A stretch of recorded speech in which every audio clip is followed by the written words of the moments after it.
Hey guys, tonight we're traveling back way back to the smoky, rattling heart of ancient Rome.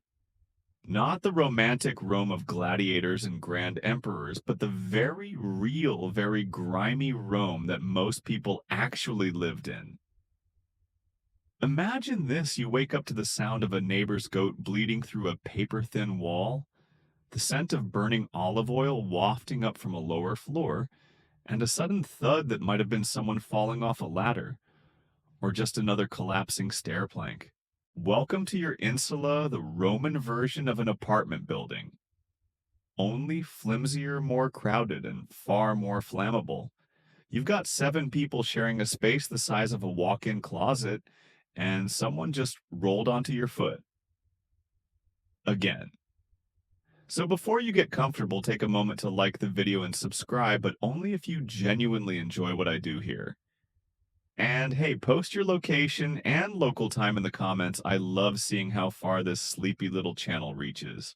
Now dim the lights, maybe turn on a fan for that soft background hum, and let's ease into tonight's journey together.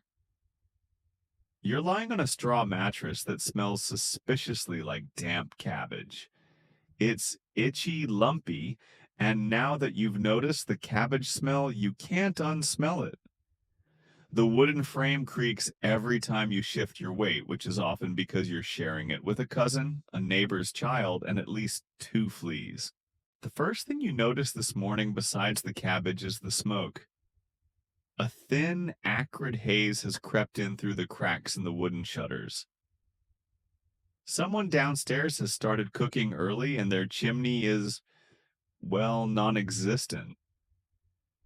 You cough a little. It's a dry throat scraping sound. This is how most days begin, not with bird song or sunbeams, but with a low-grade respiratory crisis. Your room isn't much bare bricks, a bit of broken pottery in the corner, and a shelf nailed so unevenly to the wall that even gravity seems embarrassed by it. There's no running water, no private toilet, and if you want to relieve yourself in the middle of the night, you're either using a chamber pot, don't knock it, it's better than the alternative, or heading downstairs and out onto the street. And you'd really rather not go out there right now. Not barefoot anyway. The building creaks ominously as someone upstairs shifts their weight.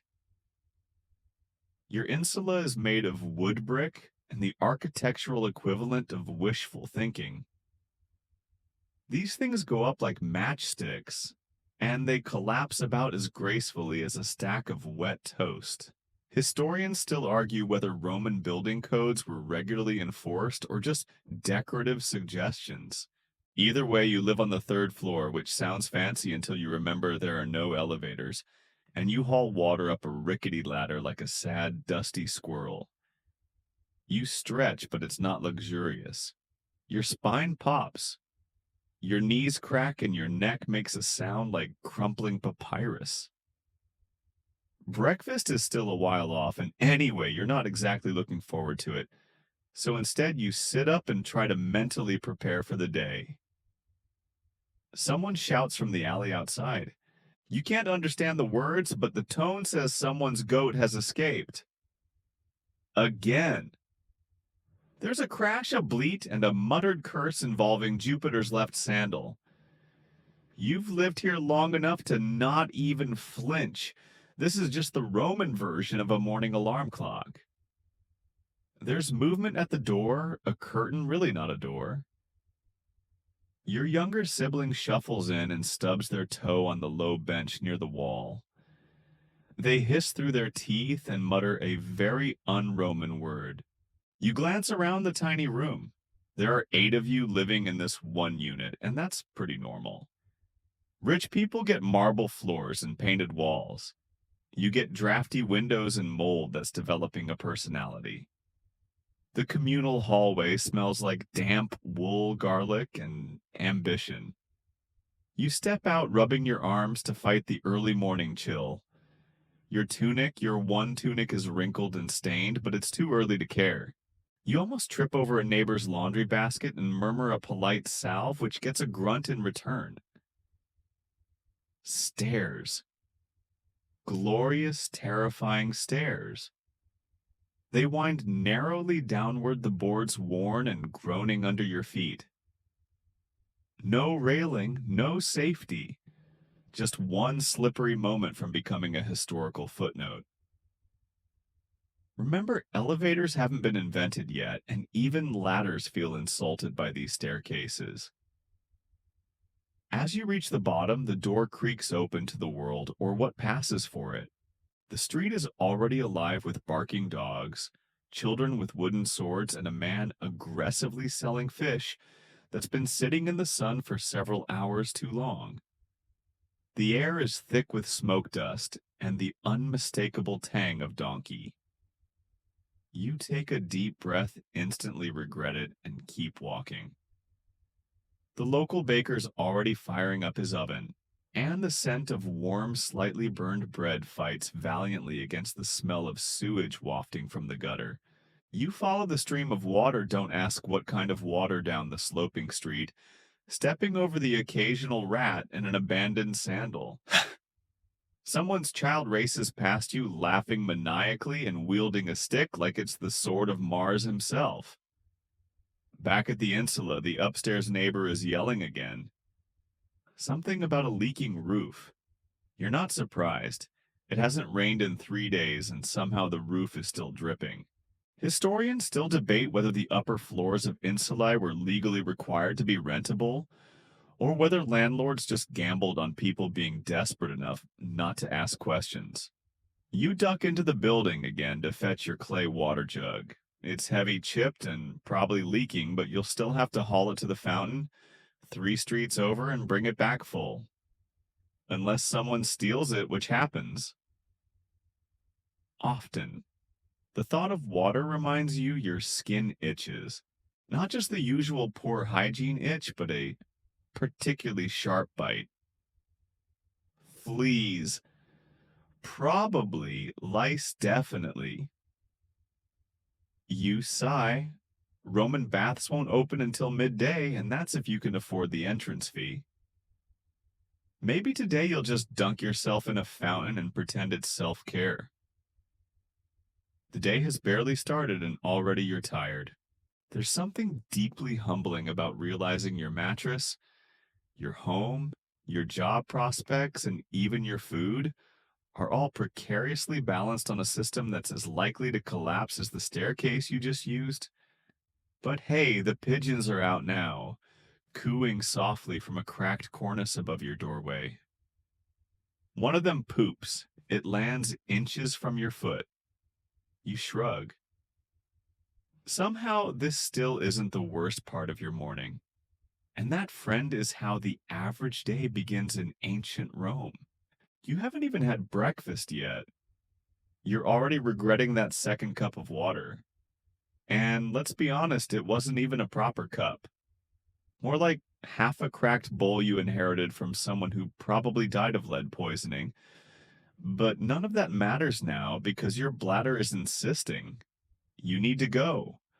And in ancient Rome, that is an experience. There's no private little bathroom waiting for you, no soft lighting, no porcelain throne. You shuffle down the road with the gait of someone who knows exactly what's coming and deeply dreads it. Welcome to the Latrina Rome's public toilet, which somehow is both communal and grossly unsupervised. You finally spot it wedged between a bakery and what might generously be called a tavern. It's open to the street, surrounded by cracked marble and suspicious puddles. A few other citizens are already seated, yes, seated on a long, cold stone bench with keyhole-shaped cutouts. There's no privacy here. Just you, the open air, and your fellow Romans pretending this isn't weird.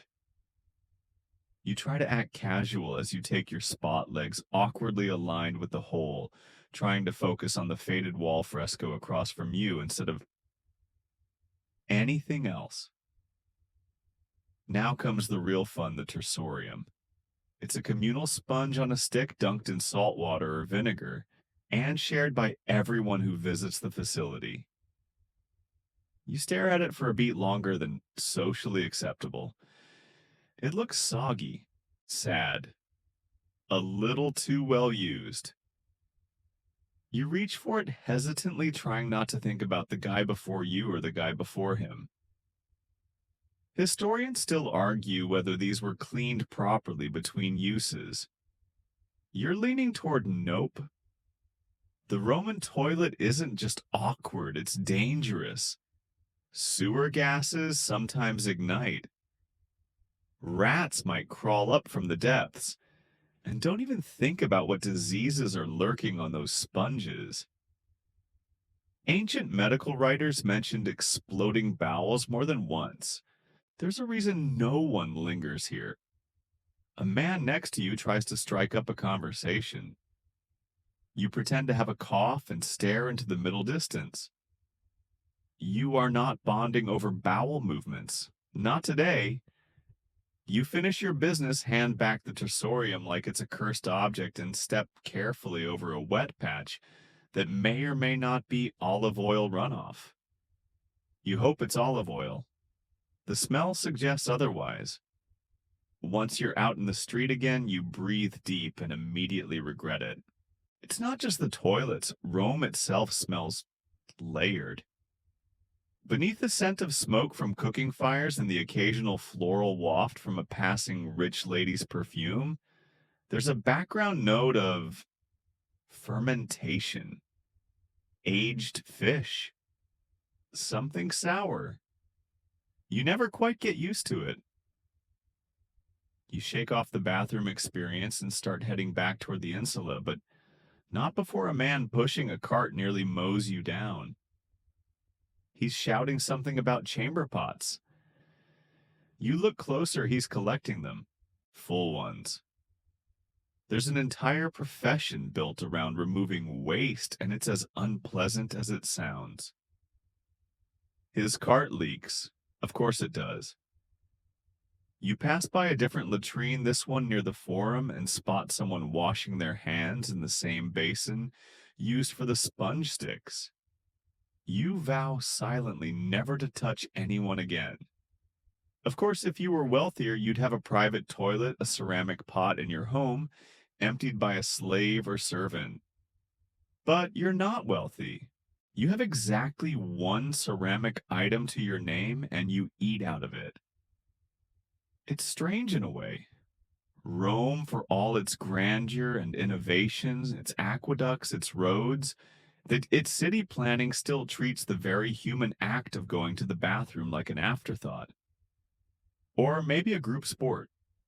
You try to shake the thought you've got things to do, or at least people to avoid. You pass a group of kids playing Nuts, a Roman game involving tossing small stones and shouting about rules no one actually remembers. One of them throws a pebble at your foot and laughs.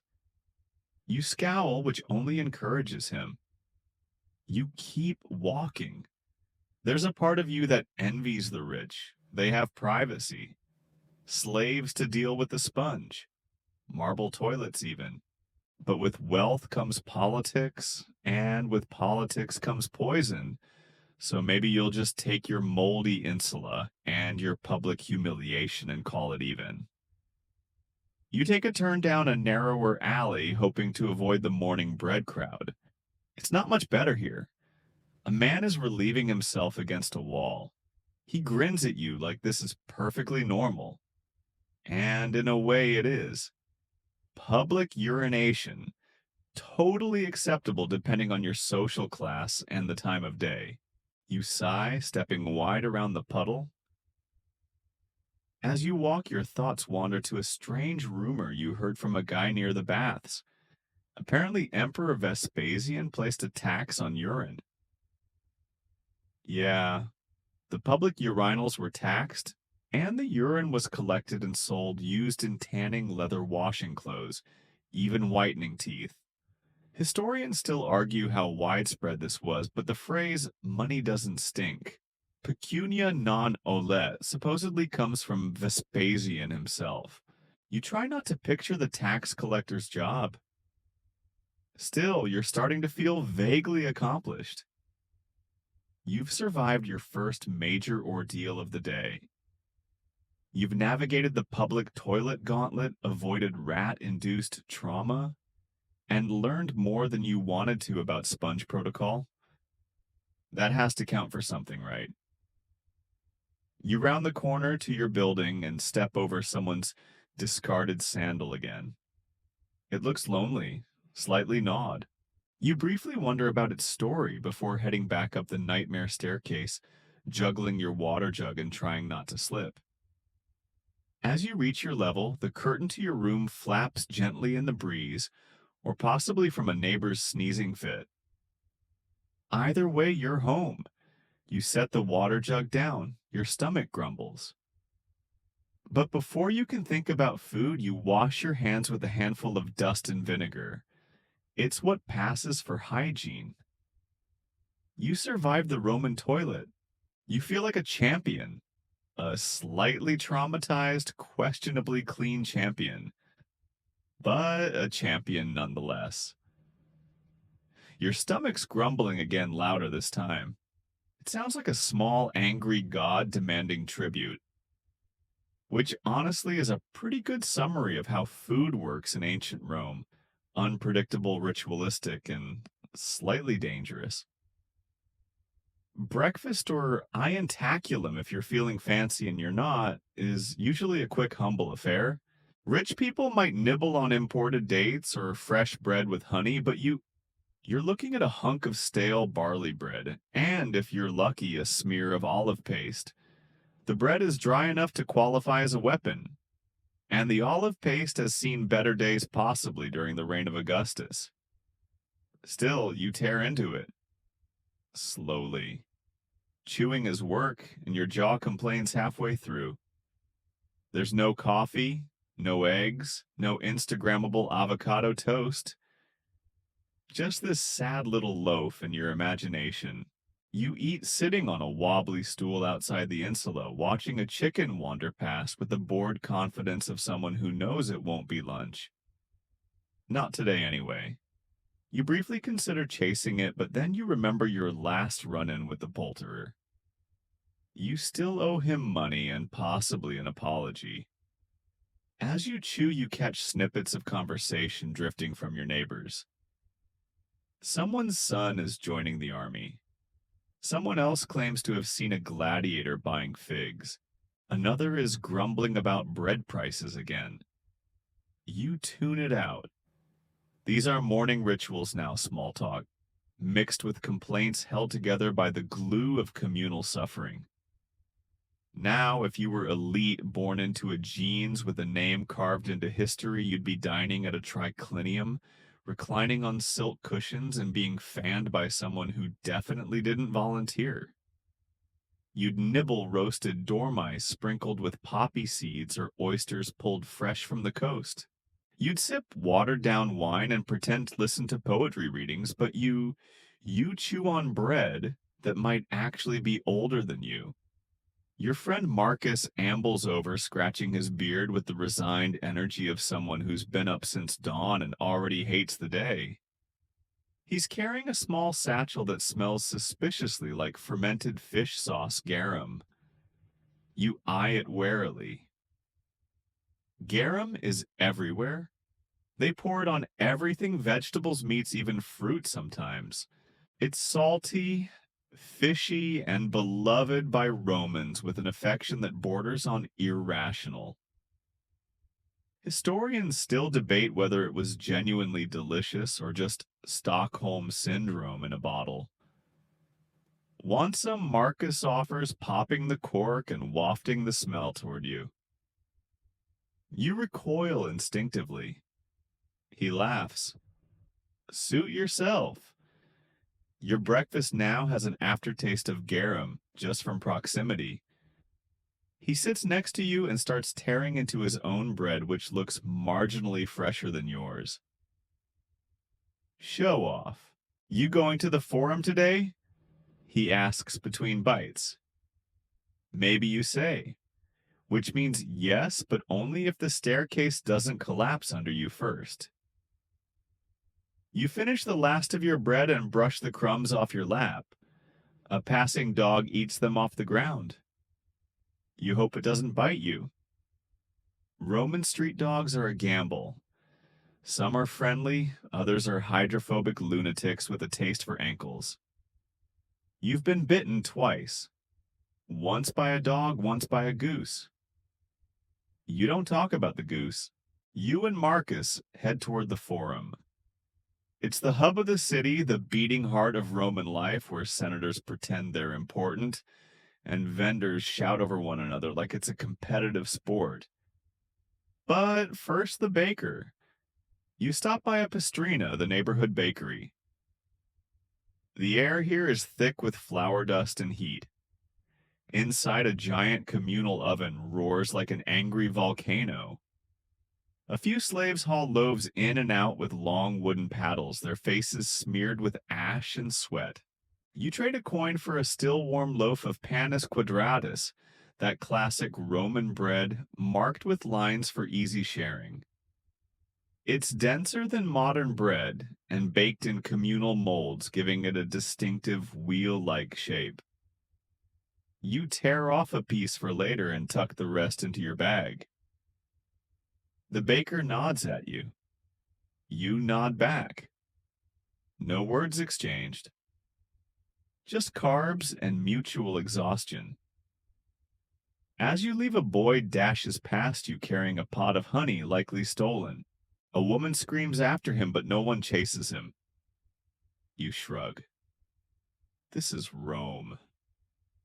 Sometimes honey is just redistributed. The Forum looms ahead, crowded, chaotic, alive. Columns rise into the hazy morning sky, cracked and stained with time. Marble statues line the path, their noses mostly broken, their expressions forever unimpressed.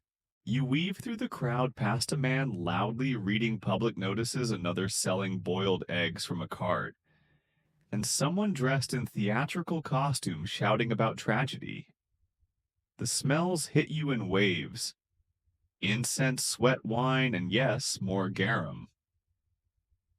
Marcus ducks into a stall to haggle for dried figs.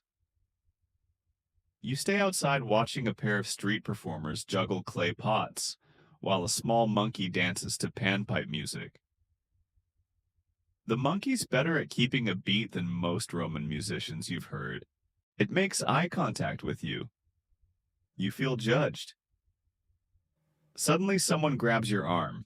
It's Livia, the herbalist's apprentice. Her eyes are wide. Did you eat the cheese from the stall near the baths? You shake your head. Good. Don't. The vendor's cousin has pustules. You make a mental note, avoid the cheese stall. Also, possibly avoid the baths. And Livia's cousin. This is how food works here. Every meal is a risk assessment.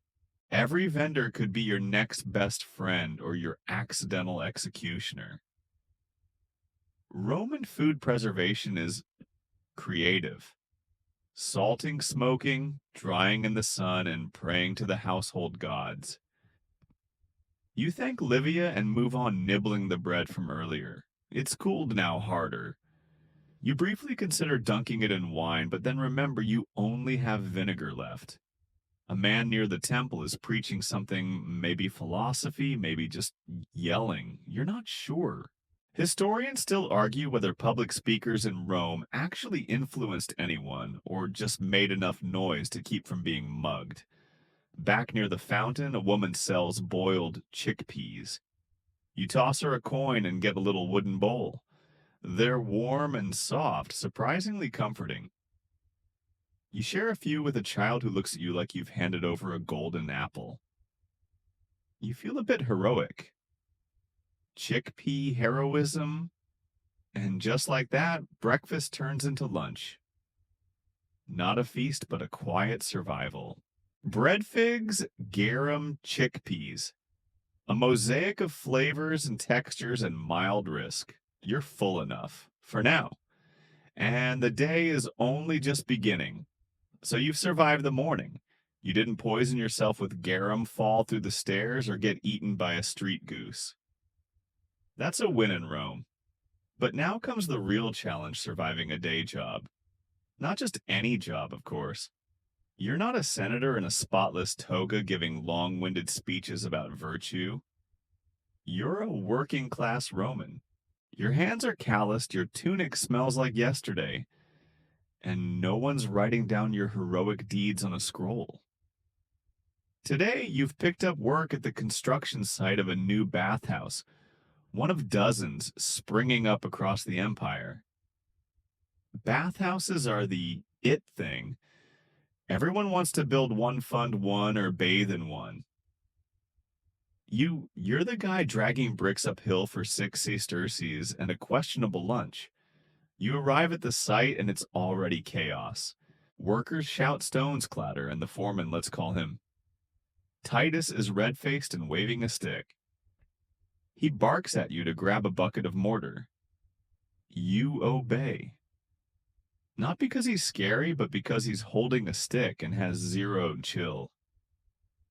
Roman construction is a marvel of engineering.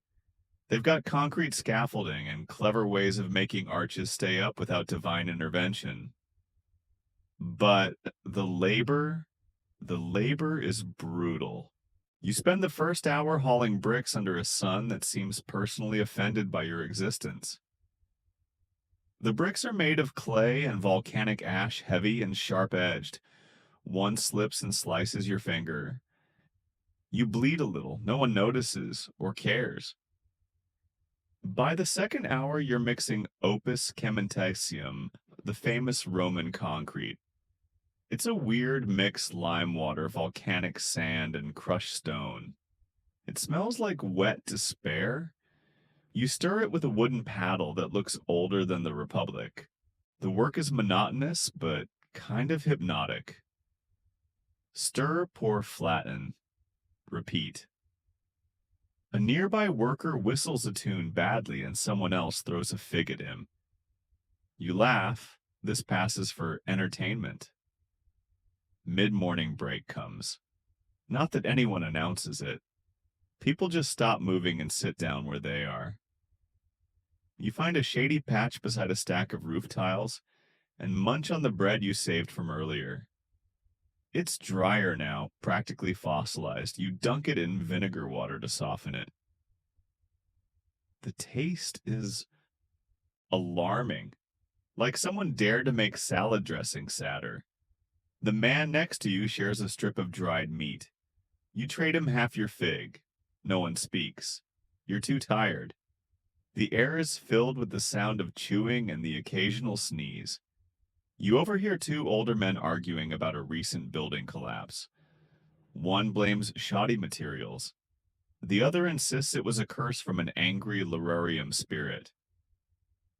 Historians still argue whether poor construction or divine vengeance was the bigger risk. Either way, you grip your seat a little tighter. Break ends when Titus starts yelling again. You're back on your feet. This time you're laying tiles, large terracotta pieces that will one day be part of the hypocaust, the underfloor heating system. That's right. Roman bathhouses were heated from below with hot air from a furnace circulating under the floors. Genius right. You crouch down, pressing the tiles into place, aligning them with more care than you gave your own breakfast. The heat from the furnace hasn't been turned on yet, but you can already feel the ground warming. You wipe sweat from your neck with your sleeve.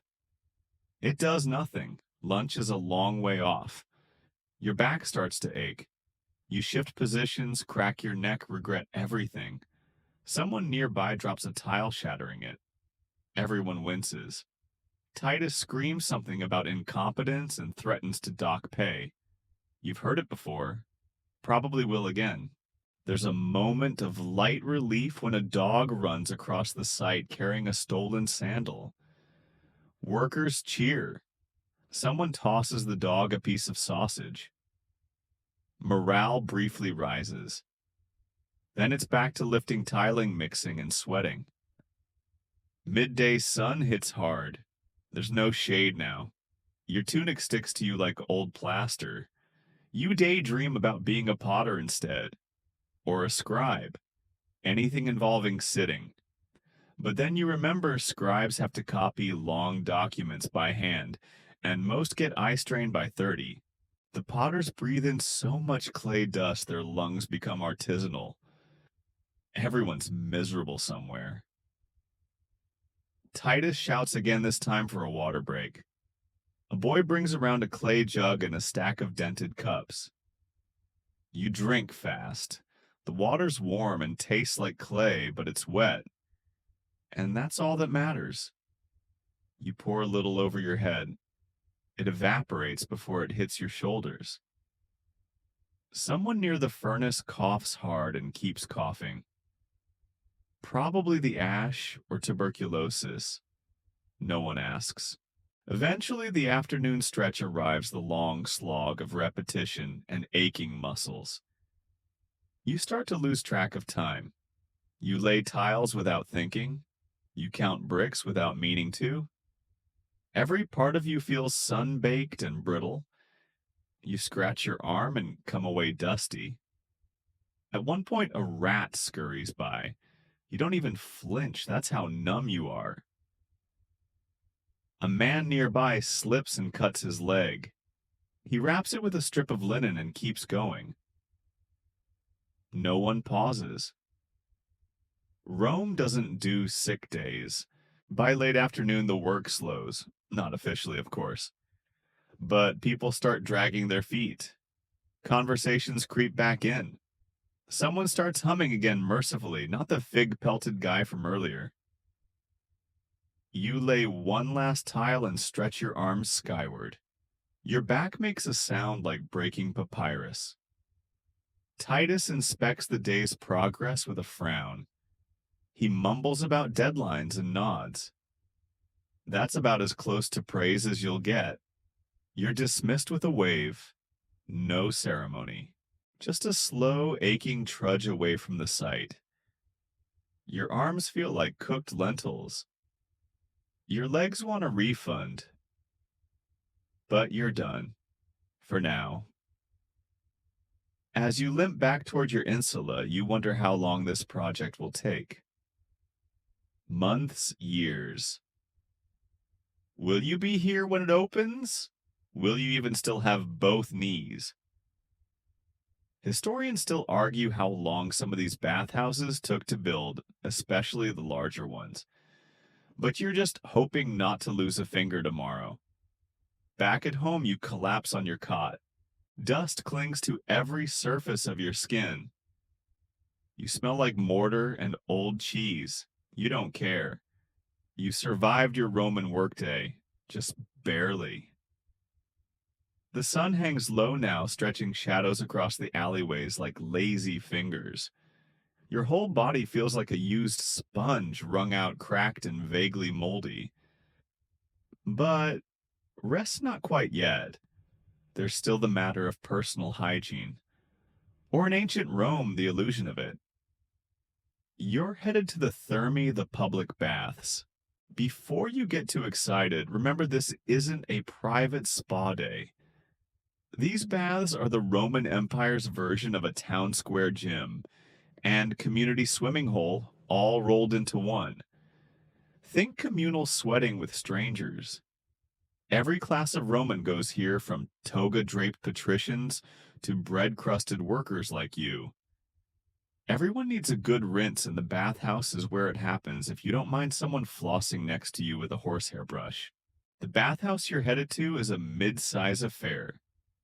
Nothing as grand as the baths of Caracalla, but it's got the basics. A palaestra exercise yard, a tepidarium, warm room, a caldarium hot room, and a frigidarium cold plunge pool that will question your life choices. First, you strip down. Modesty. Not really a thing here. Everyone's naked, or mostly. You stuff your clothes into a cubby and hand your sandals to an attendant, a wiry kid with an attitude way too confident for someone holding other people's shoes. You give him a look that says, "Please don't steal these," and he gives you a look that says, "No promises." You start in the palaestra where men are wrestling. throwing discus and oiling themselves like bronzed sausages. One man is grunting aggressively at a stone weight, while another shows off by climbing a rope like a caffeinated spider. You opt for a casual stretch and a few squats that instantly regret existing. The real goal, sweat. Get the grime loose before you bathe. So off you go to the tepidarium. Warm, steamy, and echoing with voices. The walls are tiled in dull, sea-colored mosaics. A few oil lamps flicker in alcoves, casting golden reflections across half-naked bodies. You sit on a marble bench that's slightly too warm and let the heat sink into your aching muscles. It's nice. Almost too nice. You start to nod off until someone nearby lets out a cough that sounds like a dying centurion. Welcome back. Next, the caldarium. This is the hot one. Steam clouds everything. You can't see more than a few feet in front of you. The floor's so hot it feels like it's actively judging you. You shuffle in carefully, trying not to slip or sear your feet. The pool here is shallow and scalding. You lower yourself and slowly making sounds that are not dignified. But once you're submerged, your entire body lets out a sigh.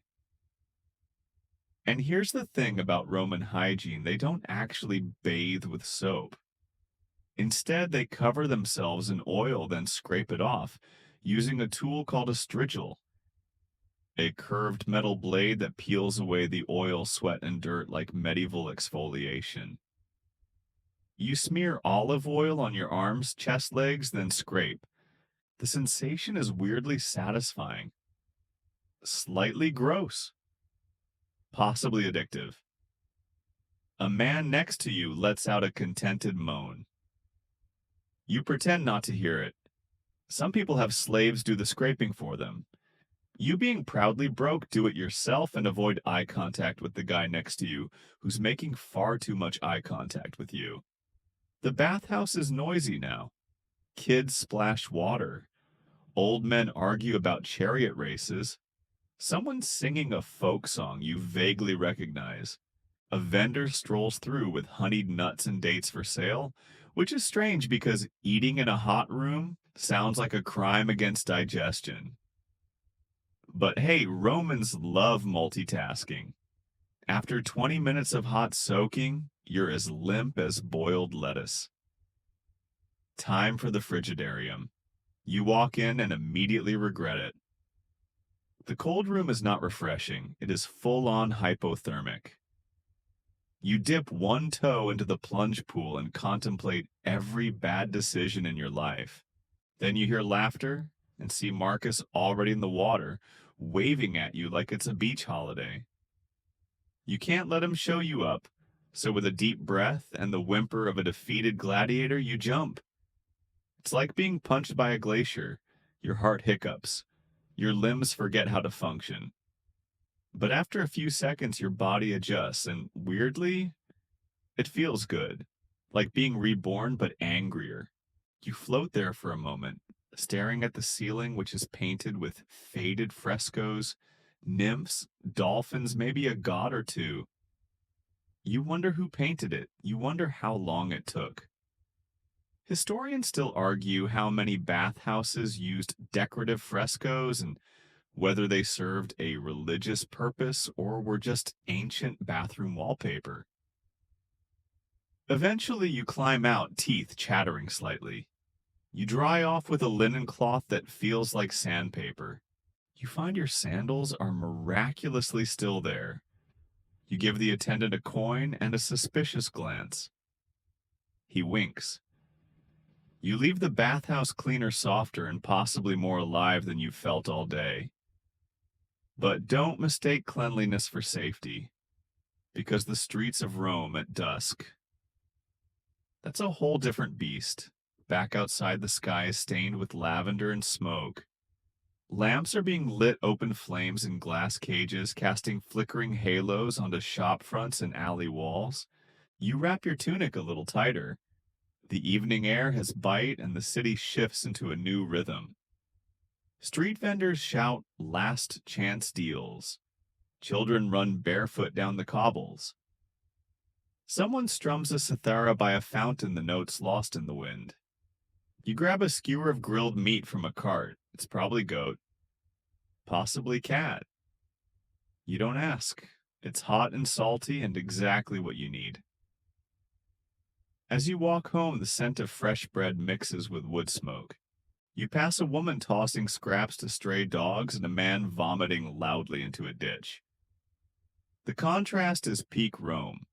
By the time you reach your insula, the stars are beginning to blink through the haze.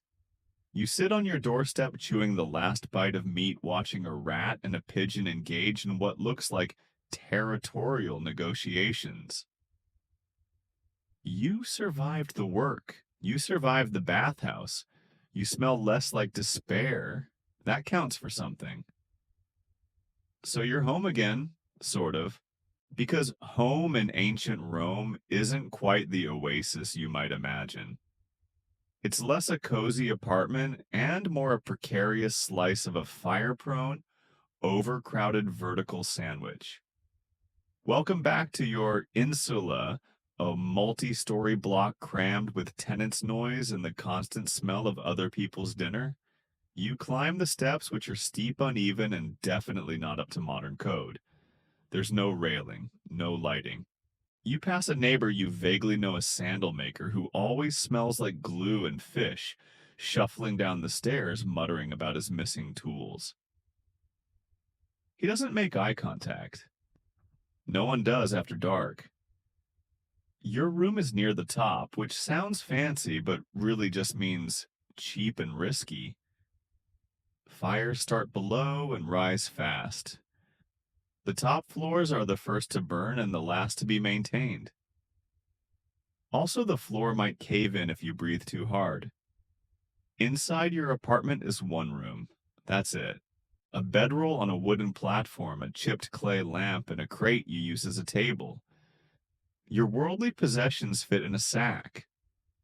You've got a cracked jug of water and some stale chickpea cakes wrapped in fig leaves. You sit. You sigh. You chew one slowly, wondering how it tastes both dry and greasy at the same time. Noise leaks through the walls. Someone below you is arguing loudly about stolen chickens. Someone above is moving furniture. Wrestling a ghost. The ceiling groans like it wants to give up. You lie back and stare at the ceiling. There's a spider. You make eye contact. It blinks first. Outside, the city doesn't sleep. Not really. Rome's too big, too crowded, too alive. You hear distant music, maybe from a tavern. Laughter, clanging pots, a baby crying, a dog barking at absolutely nothing. This is the lullaby of urban survival. And then your neighbor starts cooking. Again, the smell of onions and what might be salted fish drifts through the window slats. Your stomach flips. You debate whether to shout something, but you remember the last time you did and how he accidentally dumped his dishwater outside your door the next morning. So you breathe through your mouth and let it happen. Let's talk about fire. It's the great unspoken terror of the Roman insula. These wooden-framed buildings are packed tightly together with open flames in every room, lamps, stoves, even incense burners. One bad move and the whole street goes up like a scroll in a furnace. Historians still argue how frequent the fires truly were, but we know Emperor Augustus eventually organized a night watch. The vigils part, fire brigade, part amateur security patrol. They carried buckets, axes, and occasionally clubs. Because why stop at putting out fires when you can also put out a little street crime? You haven't seen a vigil in days, though. Either your street is too quiet or too forgotten. Probably both. You light your own lamp carefully. It's a small clay thing with a single flickering wick. The oil smells like rancid olives. You set it on your crate and stretch your legs. They're still sore from hauling bricks. Your tunic is dusty again. You consider washing it, but the communal fountain is all the way downstairs, and frankly, you're not Hercules. Instead, you scratch your shoulder and lean out the window. The night air is thick. You can taste the soot in it. A donkey cart clatters down the cobblestones below, driven by a man who's singing a song that rhymes something with Caesar's big nose. Classic. You hear the clink of dice. Probably a gambling den nearby. Technically illegal unless it's Saturnalia, but people do it anyway. The punishment? Fine. Unless you win, in which case bragging rights. A woman across the alley is pouring water from a jug. She nods at you. You nod back. It's the extent of your friendship, and frankly, that's enough. There's a moment right there where you forget about the rats, or the collapsing stairs, or the ceiling spider who is now doing some sort of eight-legged dance. There's a breeze. It smells faintly of laurel and charcoal. You close your eyes. Then someone starts shouting. Again. You groan. It's the man downstairs, the one with the stolen chicken accusations. He's now accusing his wife of hiding the eggs. She's accusing him of being drunk, which... fair. Their argument rises in pitch and creativity. At one point, she brings up his mother's bad stew. It escalates. You shove a cloth against the crack under your door and flop back down. Sleep eventually, but not yet. Let's talk about nighttime safety. You don't go out after dark unless you have to. Rome at night belongs to shadows and cut purses. The alleys twist like intestines, and lamps only light what you already see. The rest is rumor and rustling. The vigils do patrol, but they're understaffed and overbribed. If you run into trouble, say a thief or a gang of bored teenagers with dull knives, you're on your own. Best defense, walk fast. Don't make eye contact. And carry a stick that says, I'm poor, but I bite. You've got one by the door just in case. Some Romans wear amulets to ward off evil spirits. Others whisper charms or make the sign of the fig, which, spoiler, is a hand gesture that doubles as bad luck go away and I'm insulting your ancestors.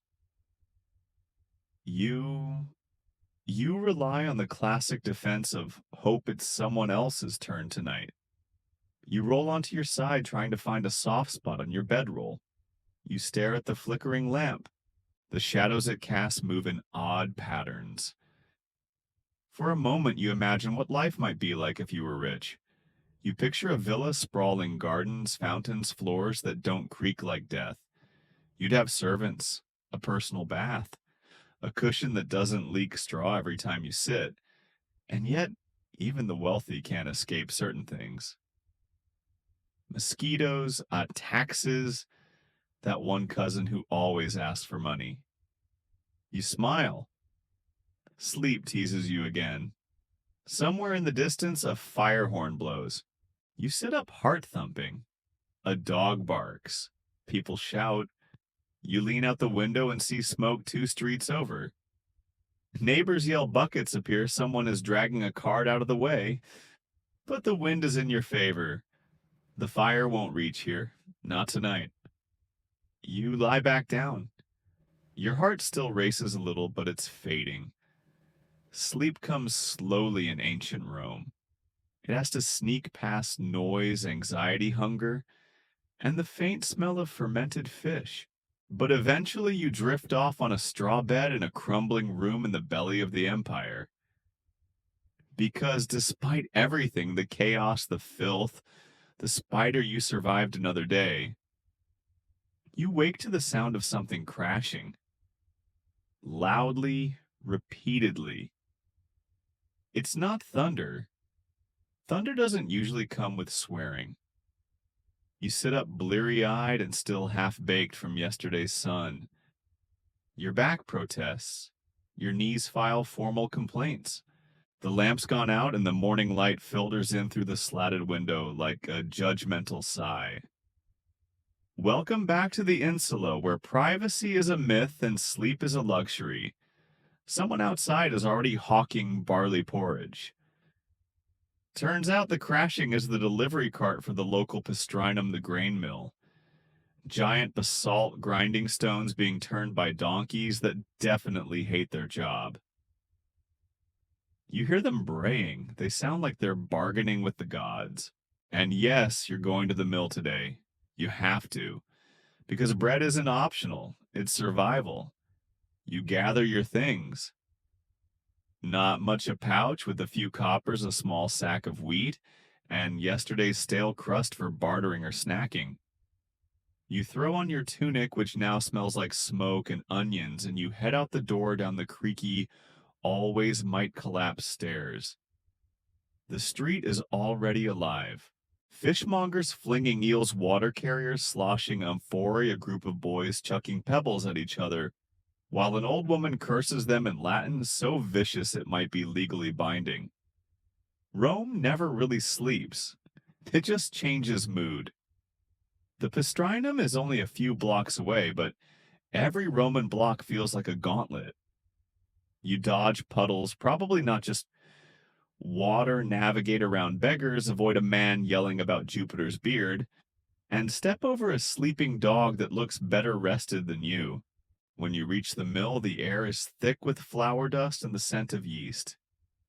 You enter the open-air courtyard where two donkeys are trudging in circles, turning heavy millstones. Their eyes are glassy. Their pace is eternal.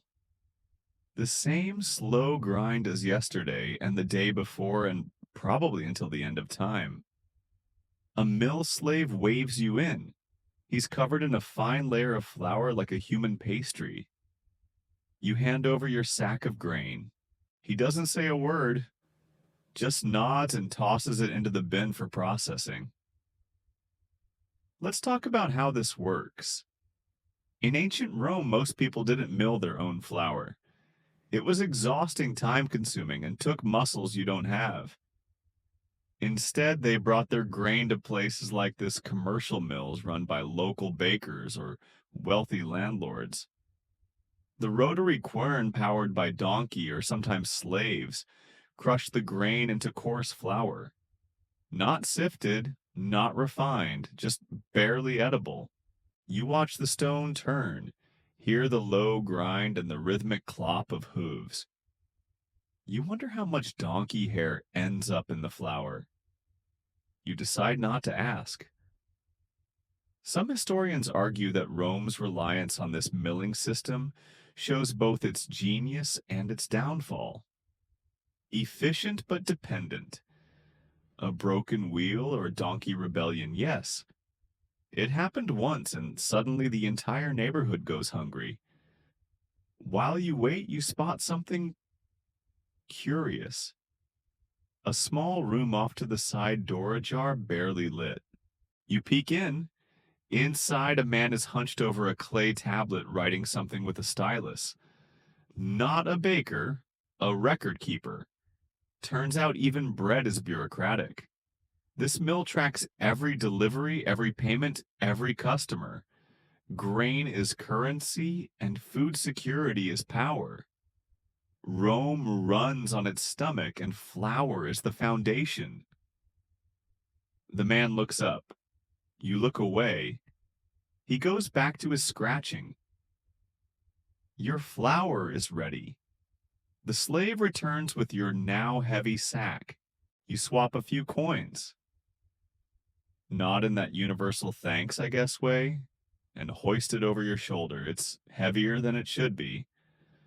Or maybe you're just still tired. Next stop, the communal bakery. Because even if you had a kitchen and you don't, baking bread at home in Rome is like juggling torches in a match factory. Too risky.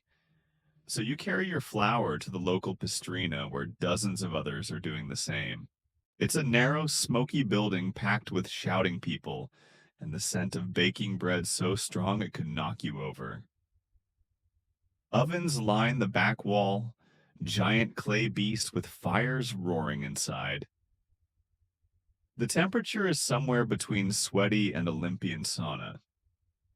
You pay a few more coppers for your dough to be made and baked. The baker's assistant squishes your flour into the queue and gives you a token. He tells you to come back by midday, which leaves you with time, dangerous, hungry, unstructured time. So you wander. You pass a papina, a little food stall selling wine beans and suspiciously meaty stews. You don't trust the stew, but you do grab a cup of lukewarm watered wine. Breakfast of the broke. You stop at a fountain to splash your face. A mother is washing her baby there and a dog is licking the other spout. Rome is very much a shared germs kind of place. You overhear a debate at the corner. Two old men arguing about the emperor's latest tax decree. One says it's a sign of strength, the other says it'll ruin the grain supply. Historians still argue whether these taxes helped stabilize the empire or destabilize it by enraging the provinces. You sit near a statue of Mercury, god of commerce and thieves' fun combination, and chew on a date. It's dry sweet and probably older than the Republic. A goat bleats somewhere behind you. Rome, ladies and gentlemen. By noon, the sun is high and cruel. You return to the bakery. The place smells even more incredible now. Loaves are cooling on wooden racks, steam rising from their cracked tops. The assistant hands you a loaf the size of your head. It's round dark and stamped with a mark to show which bakery made its standard Roman practice, like branding your food. The crust is hard enough to repel arrows, but inside warm, soft, and life-sustaining.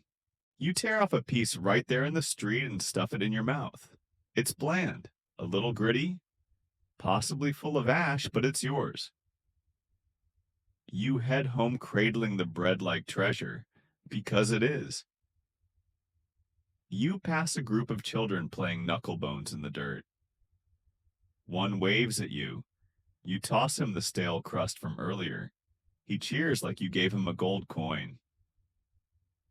As you climb the stairs to your insula, you realize something. You made it through another morning. You've got bread. You've got wine breath. And even though the ceiling spider has now claimed half your pillow, you've earned your place here. Welcome to survival. You don't exactly kick the door open like a conquering general, but coming back to your insula with fresh bread under your arm does feel like a victory. A small carb-based triumph. You nod at the sandal maker's kid who's smearing what might be charcoal on the wall. He ignores you. Artistic genius or just bored could go either way. Inside your room, it's still hot. The stone walls trap heat like a bad secret. You set your bread down on the crate table with reverence like it's a sacred object. Which, in this context, it kind of is.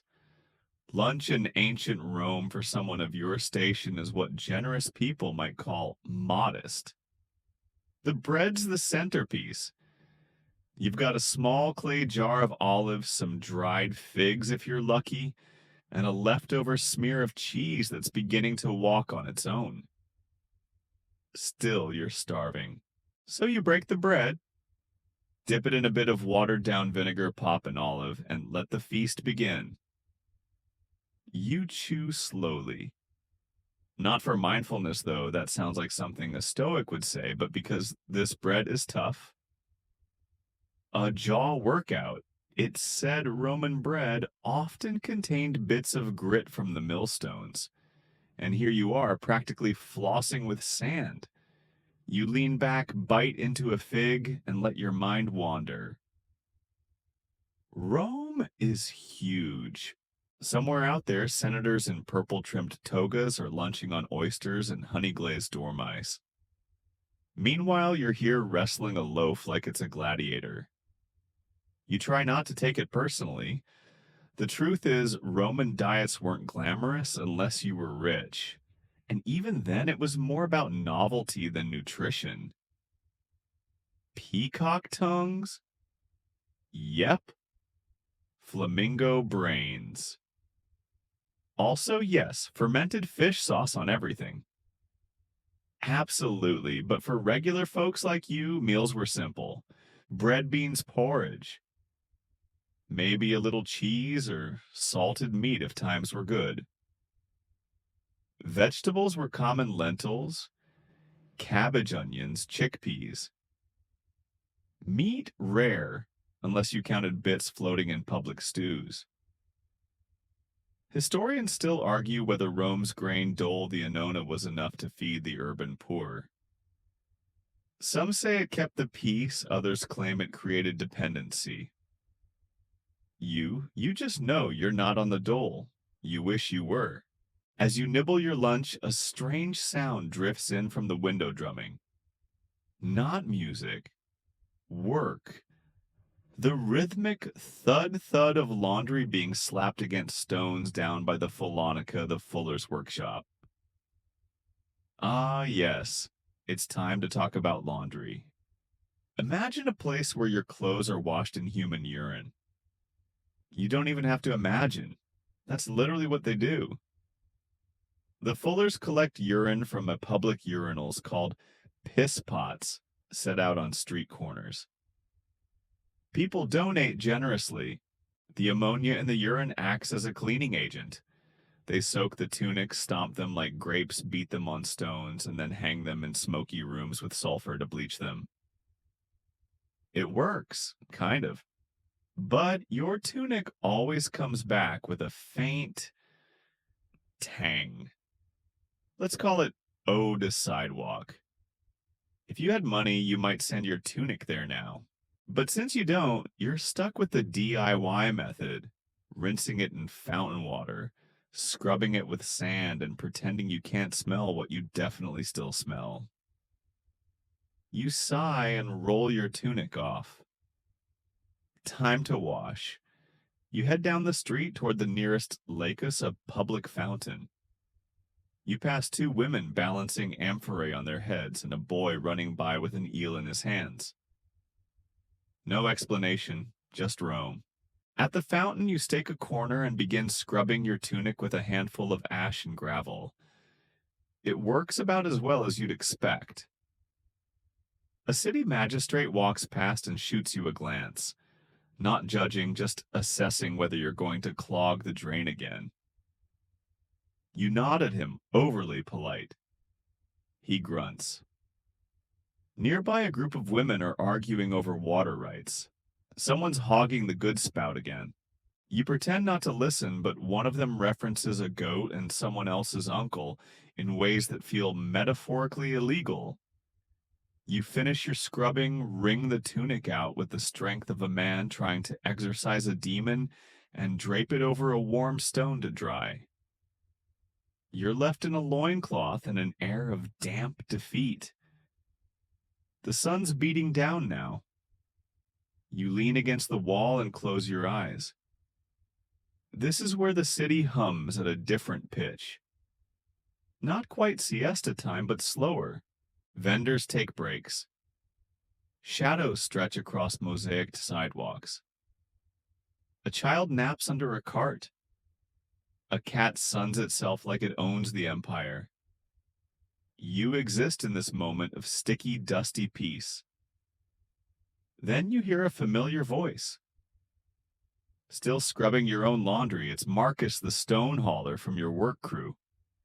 He's got a face like baked bread and arms that could crush amphorae.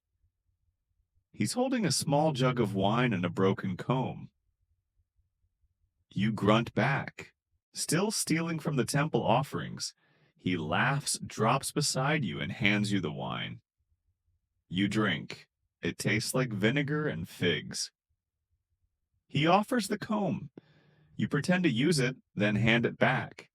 He uses it on his beard with dramatic flourish. For a moment, you both just sit. He tells you about a man he knows who got a job on the aqueduct crew. better pay, fewer broken toes, but also more snakes, apparently. Everything's a trade-off. You talk about bread. He talks about bread. You argue about which bakery is better. He insists his has fewer pebbles. You counter with a story about a loaf you once found a nail in and how you used it to hang your lamp. Then he's gone again, off to find his cousin, or a nap, or maybe just a quiet place to think. You collect your mostly dry tunic, now stiff as a board, and head home again. Back at the insula, you drape the tunic over the window ledge for extra drying. The spider is still in the corner now, slightly larger. You nod at it. It doesn't nod back. Rude. You curl up on your bedroll, just for a moment. Just to rest your eyes, and you do. Because even in ancient Rome, you're allowed a nap. Not long, not deeply. Just enough to float away on the sound of distant donkeys and the smell of sulfur-bleached linen. Just enough to dream of softer tunics and quieter bread. You wake to shouting. Not angry, not panicked. Just that special Roman flavor of loud that says someone is selling something. Someone else is losing an argument and a third person has decided to play a flute badly and uninvited. You stretch. Your arm sticks to the wall. You peel it off slowly like ancient duct tape and sit up. The sun's shifted, slanting golden light across your floor. Your tunic is mostly dry.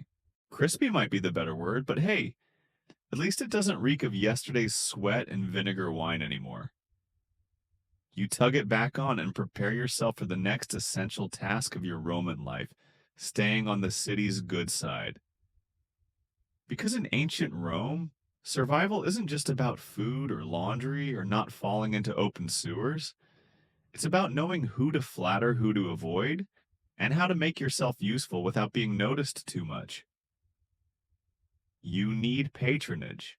And yes, that means politics, even if you'd rather chew gravel than talk policy.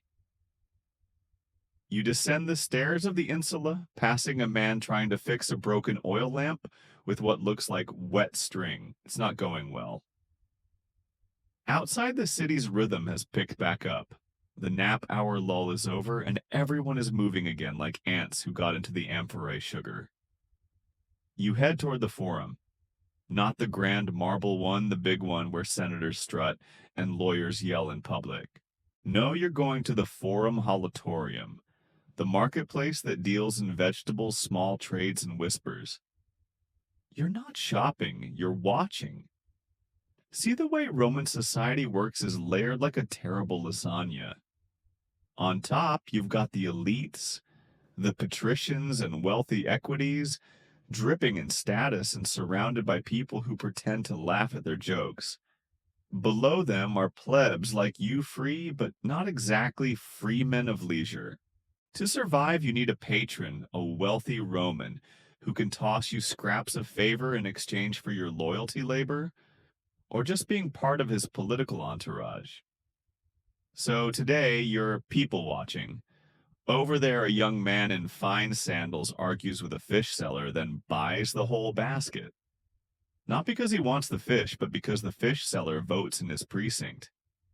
Political gold. To your right, an older Matrona is handing out dates to children. She's smiling, but you know what's really happening. She's burnishing her family name. Generosity buys influence. You find a spot by a pillar and lean, trying to look casual. A man next to you is selling used sandals. You nod. He grunts. And then you see him, Lucius Verinius. He's not rich, but he's climbing. A rising equestrian dabbling in public building contracts and currently being followed by 3 young men who all look like they desperately want him to remember their names. You've seen him before. Your cousin once helped haul stone for one of his warehouses. Lucius didn't say much, but he paid on time and didn't throw anything. That's practically sainthood. Now's your chance. You sidle closer, nod politely, and mutter something about the weather. He barely glances at you. One of his followers glares like you insulted Jupiter's sandals, but you persist. You compliment his toga not too much. Just a simple, good linen, sir. He snorts. Better than what the vendors wear. One of the followers laughs a half second too late. Then you mention your cousin. Name drop the warehouse. Say something about being skilled with measurements. All true. Ish. Lucius pauses. He looks at you fully now. For a moment, you wonder if you've gone too far. But then he nods barely and says, "Come to the Basilica tomorrow. 6th hour. Tell them I sent you." Then he's gone. Just like that. You exhale so hard you nearly blow over a cabbage cart. Patronage in action. A single nod, a maybe job, a thread in the web. In Rome, you never know which thread leads to a feast and which to a funeral. But you've got one now, and that's better than most. As you walk away, stomach buzzing with cautious hope, you pass the basilica itself, a massive hall with soaring columns and echoing chambers where business law and politics swirl together like a particularly unpleasant stew. Inside, you spot another curious sight, a scribe writing out petitions for people too poor or illiterate to do it themselves. He's fast, efficient, half listening to a woman rant about her neighbor stealing chickens, while writing something that probably says request for restitution of poultry. You watch him work. You've always wondered what it would be like to know letters not just to sign your name, but to read the world. The scribes, the lawyers, the poets. They live in a layer above yours, one written in ink. Historians still argue how widespread literacy was among the Roman lower classes. Some believe basic reading was common among tradesmen. Others insist it remained the guarded tool of elites. You can read a few signs, and the price of beans. That'll have to do. As the sun dips lower, the form shifts again. Now it's gossip hour. Two old men debate whether the emperor's wife is faithful. A vendor claims his tomatoes are divine, literally kissed by Venus. A child insists she saw a ghost in the bathhouse last night. You listen, you absorb. Because in Rome, information is a kind of coin, and even lies can buy you something useful. Eventually, you drift back toward your neighborhood past the temple steps where a goat is standing for no apparent reason. A man bows to it. Maybe he's hedging his bets. At the fountain, a girl is braiding another girl's hair while their mothers chat about grain prices. You hear a snippet, the wheat boats are delayed again. Floods in Egypt, they say. That's bad. When the Nile misbehaves, Rome feels it. You make a mental note to stretch your bread supply. Back at the insula, the air smells like cooking oil and ambition. Someone's frying chickpeas in a communal pan on the rooftop fire. Someone else is arguing about whose turn it is to clean the latrine bucket. You smile. You're home. You tuck the bread safely under a cloth, splash some water on your face, and light your tiny clay lamp. It sputters, then flares, casting long, sleepy shadows on the wall. Tomorrow might bring work, or it might bring another bureaucratic shrug. But tonight you've eaten. You've played the game. You've spoken to a man who knows a man. You stretch out on your mat and stare at the ceiling. The spiders moved again. Same. Sleep comes lightly in ancient Rome.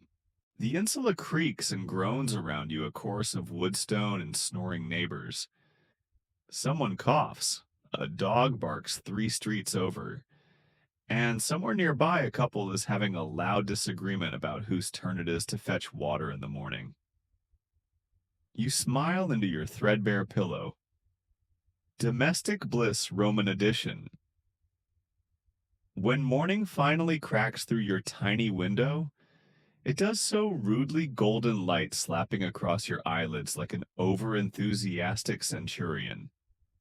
You rise, stretch, sniff the air, faint oil smoke, a hint of goat. Today's the day you report to Lucius Verinius's basilica. You don't know if you'll get real work or just a politely phrased rejection. But you do know that looking like someone who can carry his own weight matters. So you dust off your least crispy tunic, wet your hair at the fountain, and eat the heel of yesterday's bread like it's a sacred rite. Then it's off to the basilica. As you walk, the city wakes around you. A woman sells buns out of a basket, her voice sharp enough to slice dough. A man with a wheeled cart yells about sharpening knives and fixing broken pots. You consider handing him your soul that could use repairs. You reach the basilica early. Always better to look eager than late. The building looms with intimidating columns and a wide portico. Inside, the air smells of parchment sweat and ambition. You tell a doorman that Lucius sent you. He nods, grunts, points, and so you begin the day not hauling stone, but hauling paperwork, or more accurately, wax tablets and scrolls. You're shown to a back room stacked with crates full of account records. Apparently, Lucius is behind on organizing some building ledgers. You've been volunteered to help. Your job moved the tablets from one pile to another, sorting by something called fiscal quarter. You don't know what that is. Neither seemingly does the man who explains it to you. But you get the gist. Group the scrolls with similar names, stack them by date, and don't spill ink on anything important. It's not glamorous. It's not even particularly respectable. But it's indoors and no one has yelled at you yet. So you hum a little tune and start stacking. As you work, you overhear snippets of conversation. He wants marble from Luna, but it won't arrive until after the games. The edict changed again. Now there's a tax on roof tiles. Did you hear Julia's cousin got caught bribing the census clerk? Idiot didn't even hide the coin. You realize quickly that this basilica isn't just a business hub. It's the nervous system of Rome's middle class. Contracts are negotiated, favors traded, and futures built in whispers behind columns. One particularly odd story drifts through the doorway, something about a man trying to register a goose as a dependent to get extra grain rations. Historians still argue whether tax evasion in Rome was truly rampant or simply creative. You pause for a second, picturing a goose wearing a toga. You smile. Then you keep stacking. Around mid-morning, a man enters the room carrying a stack of small bronze tokens, the tesserae. They're ration tokens, usually for bread or oil, sometimes distributed by patrons to their clients as part of the sportula, the daily gift system. He lays them out and begins sorting them. You glance up, he glances back. No touching, he says without looking. Wasn't going to you lie. Still you marvel. These little chunks of bronze are lifelines. Not currency exactly, but close. In a city where inflation is as frequent as chariot crashes, being on the list for a daily sportula is the closest thing to financial stability for most plebs. Lunch comes late and quickly, just enough time to sneak out and buy a cheap bowl of Peel's grain porridge with a dash of garum. Salty, fishy, oddly comforting. You sit on a bench near the building, spooning it up slowly while two pigeons stare at you like they've placed bets on your lifespan. You give them a crumb, just one. You're not made of bread. As you finish and head back in, something catches your eye, a man in the distance, swearing loudly while trying to drag a donkey up some steps. The donkey is entirely uninterested. You watch as the man offers it a date. The donkey eats the date, then sits down again. Rome, where animals have union protections. Back at your station, the scrolls haven't multiplied, but they haven't decreased much either. You resume sorting. The clerk overseeing you finally speaks. You work fast, he says, barely looking up. I work hungry, you reply. He chuckles. That's the Roman way. By mid-afternoon, your back aches and your hands smell like old wax. But you've made progress. And just when you think no one's noticed, Lucius himself walks in. He surveys the room, eyes the newly sorted stacks, and nods. Not at you, just in general. But you count it as a win. Good work, he says as he turns to leave. Come back tomorrow, that's it. 2 words. But in Rome, 2 words from the right man can mean the difference between rent and eviction bread and hunger scraping by and maybe, just maybe, climbing a rung. You walk home a little taller. Not much, but enough. On the way, you pass the bath thermi and feel the pull. Your bones ache. You smell like wax and ambition. And rumor has it today's fee has been waived thanks to a holiday, honoring some minor god no one can quite remember. So you duck in. Inside the baths hum with life, the appetiterium. The changing room is a swirl of nudity and mild theft. You tuck your tunic into a niche, eyeing your neighbors like you're all part of some very awkward performance art. Then it's into the tepidarium, the warm room. Steam curls around you. Your muscles sigh. Then the caldarium, the hot room. You nearly melt. You scoop water from the heated pool, pour it over your head, and feel the stress dissolve like old grime. A boy offers to scrape your skin with a strigil. You decline politely. You still haven't emotionally recovered from the last time. Then the frigidarium, the cold plunge. You jump. You regret everything. You surface. You're reborn. Refreshed, slightly dizzy, and completely relaxed.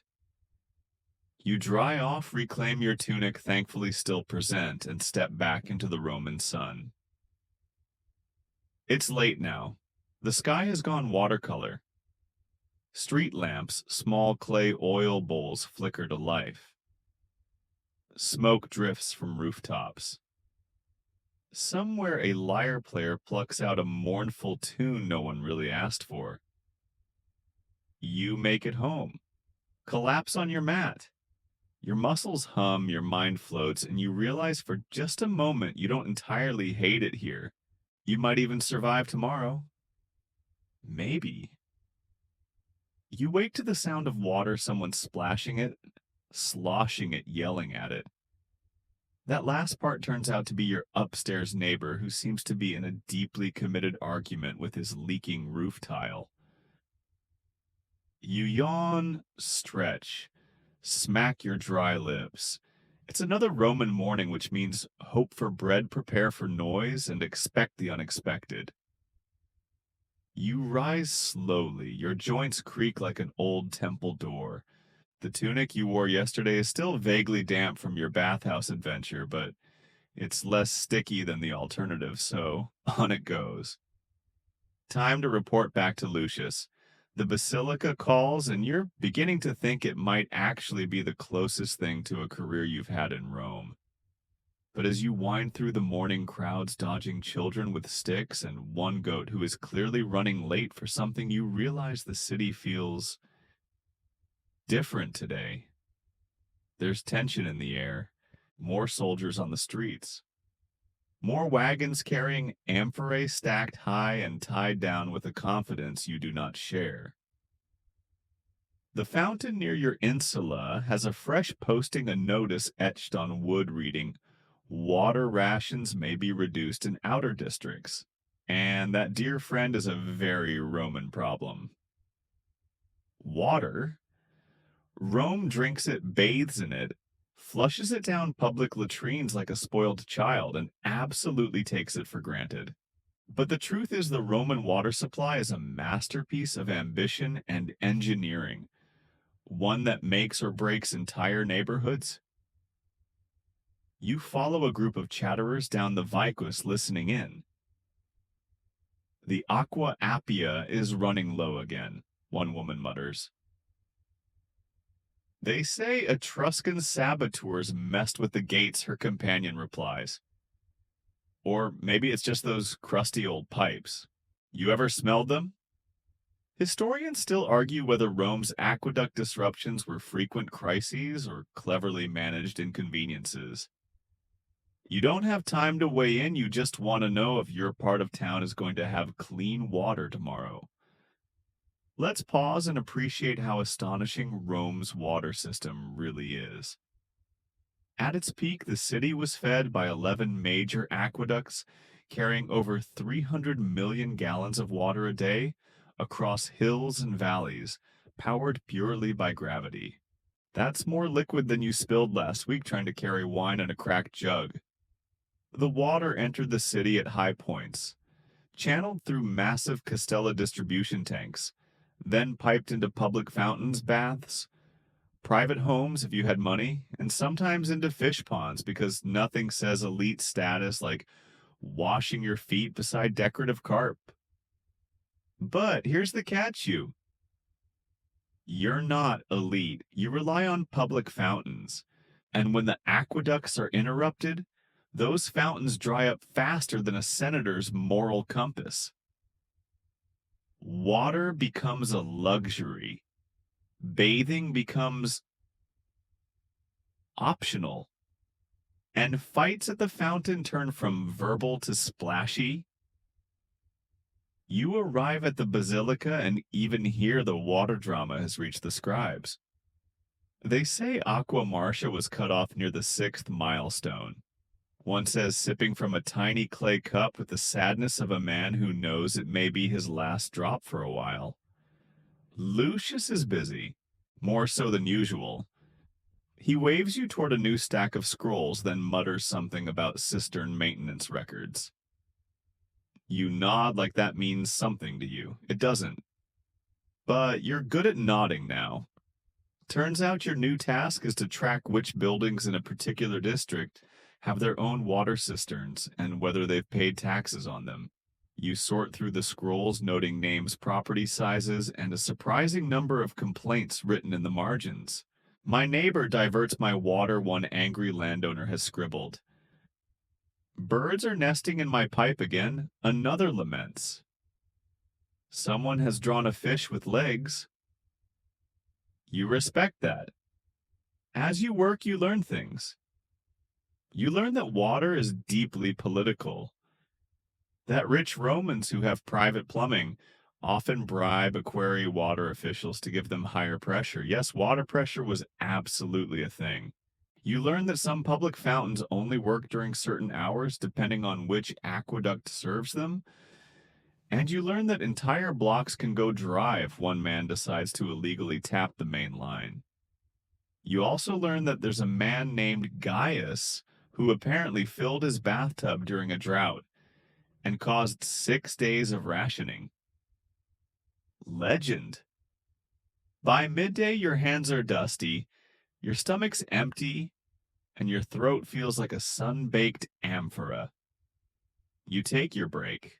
Instead of a full meal, you buy a fig and a cup of barley water from a street vendor. It's not refreshing, but it's liquid, and at this point, you're not picky.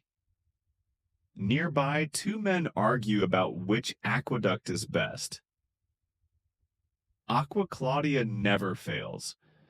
You mean never fails to give me stomach cramps. Filth. That's just mineral richness. You can't help but smirk. Romans love to rank things. Gladiators, poets, sauces, aqueducts. If it can be debated, it will be debated. Back at work, you finally finish the cistern inventory. Lucius stops by. Efficient, he says, eyeing the neat stacks. That's it. That's your entire performance review. But he tosses you a small coin of quadrans. Barely enough for a loaf, but more than you had this morning. You're moving up in the world. He even hints that tomorrow you might assist one of the aquarii during an inspection. If you don't mind walking, he adds with a smirk. You nod. You don't mind walking. You mind dying of thirst slightly more. On your way home, you take a detour to the aqueduct itself, the Aqua Appia, the oldest in Rome, laid down in 312 BCE. A weathered archway cradles a stream of cool water, trickling through stone carved centuries ago. You run your fingers through it, letting the coolness soothe your cracked knuckles. This is what keeps the city alive, you realize. Not senators, not swords, but this clean, cold water. And people like you making sure it keeps flowing, if only by shuffling papers and nodding at the right moments. You arrive home as the sun sets, and for once the fountain in your courtyard is still running. You fill a clay jar, rinse your face, and offer a silent thank you to whatever distant mountain fed today's miracle. Then you retreat to your mat body, aching but mind oddly calm. The sounds of dripping water lull you to sleep until your neighbor resumes his war with the leaky tile. You sigh, close your eyes. At least it's not your roof. Yet. The morning feels different. There's no shouting, no clatter of dropped amphorae, no kids chasing each other with sticks wrapped in wax cloth. Just a stillness in the street outside. You sit up slowly, half expecting to find that the world has ended. But no, the sun still slants through your window. The usual stink of olive oil and damp stone still hangs in the air. Your tunic is still wrinkled beyond salvation. Then it hits you. Inspection day. Lucius had mentioned it something about shadowing an Aquarius, one of the men who inspect and maintain the water system of Rome. You remember nodding, trying to look alert, and now here you are heading out the door with a half-eaten fig and a sense of vague dread. At the basilica, a thin, wiry man named Marius is waiting. He looks like he hasn't slept since the last emperor was declared. His tunic is stained. His sandals are worn, and his eyes dart like he's constantly calculating the slope of every surface. Walk fast. No questions until we're outside the wall, he mutters. You're not entirely sure what wall he means, but you're moving before he finishes the sentence. Marius is an Aquarius, and from what you gather, he takes his job personally. He carries a long wooden staff, a leather satchel full of metal gauges, and a small clay figurine of a water nymph that he kisses for luck before inspecting valves. She never lets me down, he says without irony. You trail behind him, notebook in hand, pretending to understand the flow of the morning. You're not sure what's more daunting, keeping up with his pace or deciphering the casual Latin he fires off at random intervals. You pass out of the crowded city center and into the maze of arches, channels, and stone conduits that lace Rome's edges like veins. The aqueducts loom above and below, crossing hills, ducking under roads, and sometimes weaving through villas that bribe their way into the water supply. Your first stop is a castellum, a distribution tank that splits the water into multiple pipes. It's perched on a hill near the Via Appia, surrounded by fig trees and one very territorial goat. Marius mutters a few choice words in Latin. None you'd repeat in polite company, then starts tapping the stone with his staff. He listens, taps again, then climbs up a side ladder to peer into the tank. You try to follow, but get stuck halfway up. Don't fall in, he says, flatly, not turning around. The tank is filled with clear, cold water. A marvel, really. And you're reminded that this quiet infrastructure carved by hand and calibrated by slope is what lets Rome pretend it's eternal. Marius begins scribbling notes onto a wax tablet. Flow rate, stoneware, lichen growth. See this? He points to a crack in the mortar. That's from last month's tremor. If it spreads, this whole section floods the valley. You nod as if you have any idea what that means. He continues, rich man down the road tapped into this last year. Said it was for emergency garden use. We caught him washing statues. Of course he did. Statue hygiene is important. You hike through another mile of dusty hills to reach a Piscina Li Maria, a sedimentation basin where impurities are meant to settle before the water continues its journey. Today it's clogged with a silt and something that might once have been a tunic. Possibly yours. Marius Grumble starts scooping muck with a wooden ladle, then hands it to you. Congratulations! You're now officially elbow deep in Rome's sanitation efforts. As you stir the sludge and wonder how many diseases you've just befriended, Marius tells you something odd. Some say the aqueducts whisper at night. You glance at him, uncertain whether this is a metaphor or a symptom. They carry mountain water, he explains. Water remembers its path. If you listen, you hear voices, not ghosts, just echoes. Historians still argue whether Romans truly believed water had memory or whether that was poetic nonsense they muttered to avoid actual plumbing. Either way, you don't hear whispers. Just the squelch of mud and the groan of your dignity dissolving. You travel farther along the Speak as the main aqueduct channel, this one exposed above ground. Marius points out maintenance issues, root growth mineral buildup, a colony of frogs holding what might be a meeting. At one point, you pass a group of slaves filling barrels for a wealthy patron's private bathhouse. They nod as you walk by, their eyes hollow. You wonder what their water smells like. You wonder if they ever get to drink it. Rome's water is a wonder of the world, but it's not equally distributed. That's the unspoken truth you begin to understand now. Senators get fountains in their atriums. Plebs get public spigots. Slaves get what's left, if anything. By midday, your sandals are dust-covered, your legs ache, and your skin feels tight from the dry air. But you've seen more of Rome's hidden skeleton than you ever expected to. Marius sits on a boulder and unwraps a flatbread stuffed with olives and cheese. You sit beside him. Share a boiled egg from your pouch. It's quiet out here. Just the hum of wind through the arches. City's growing too fast, he mutters. We lay pipe faster than we test it. One crack, one bad valve? Things break. You nod. It's the first time he's spoken like a person and not a manual. Then he does something you don't expect. He hands you the staff. Tap the stone, he says. You do. It rings back. Solid. Well, he says, shrugging. You've got ears. High praise.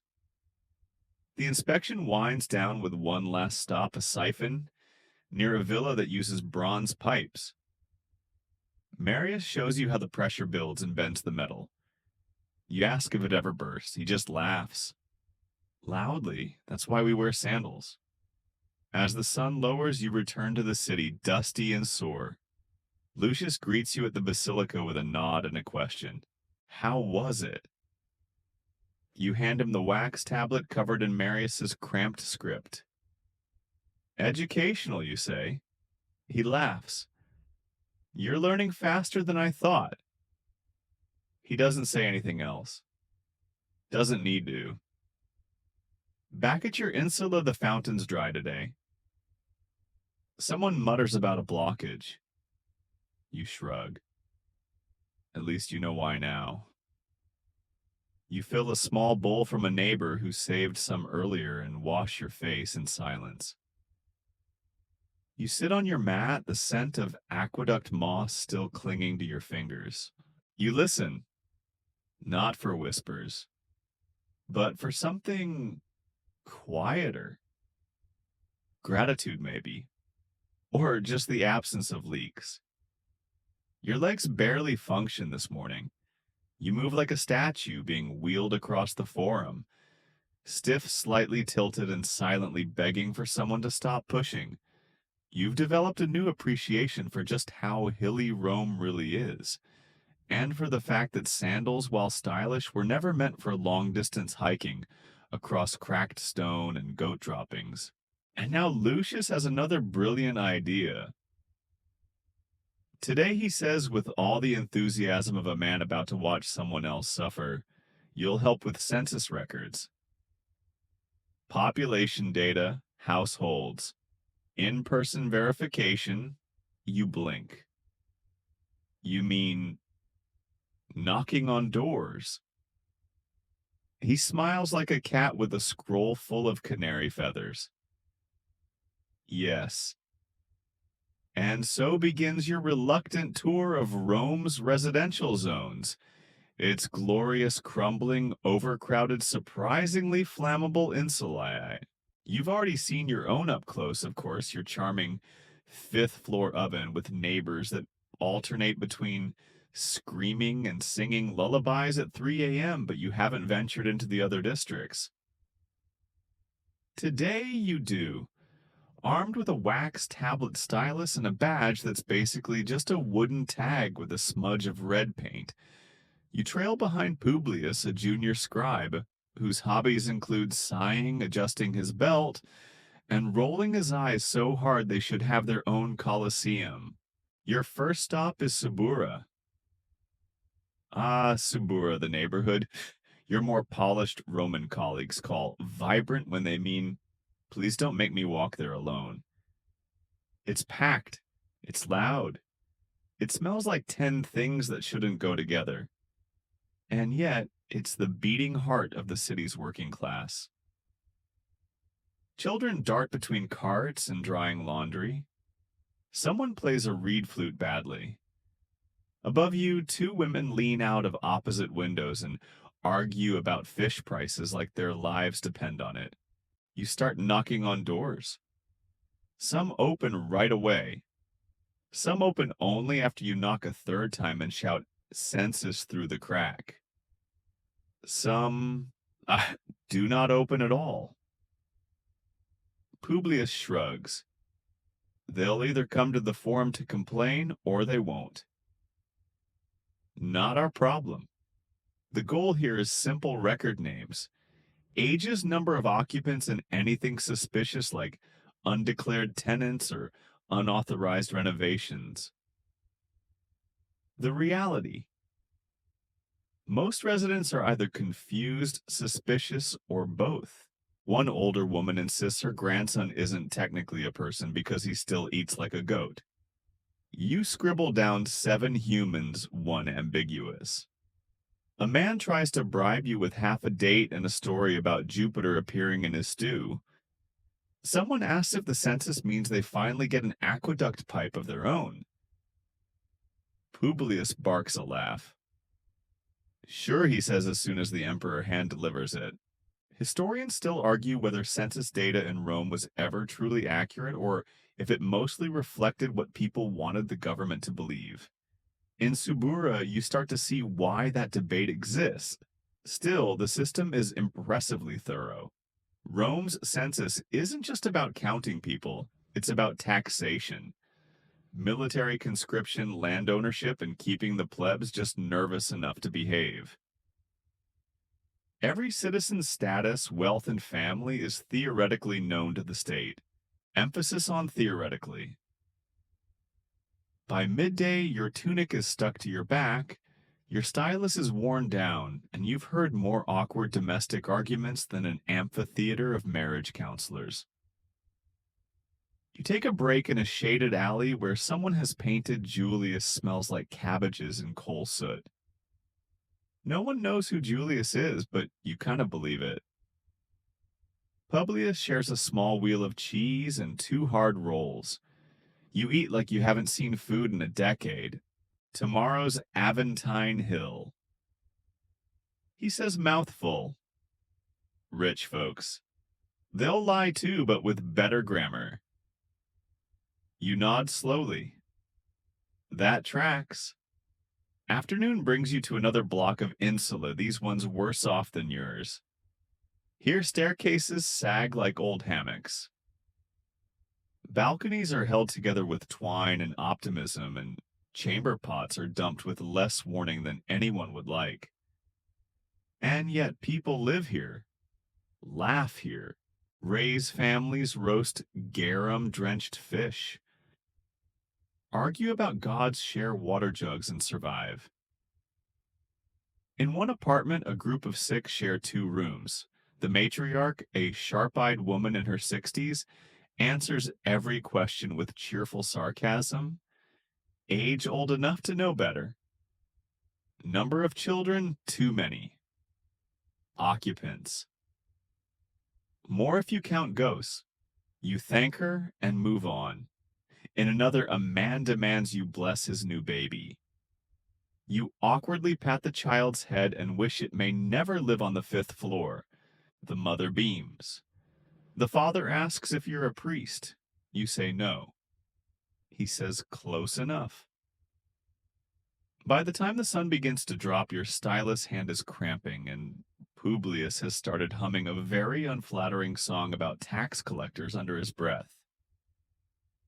You return to the basilica with your tablets full of names, numbers, and vague notes like possible chicken smuggler, and claims Jupiter owes him rent. Lucius skims your list. Efficient, he says again. You're starting to think that's just his go-to word when he can't remember your name. But you know you did good work. You saw the real Rome today. Not the shiny statues and sweeping forums, but the Rome where people stack their lives in cramped tenements, cook over charcoal fires, and live nose to nose with strangers and relatives alike. You start to understand how fragile it all is. How one bad fire, one riot, one burst pipe could send entire neighborhoods into chaos. And yet the city keeps going. You stumble back to your insula where the 5th floor climb feels like scaling Mount Vesuvius.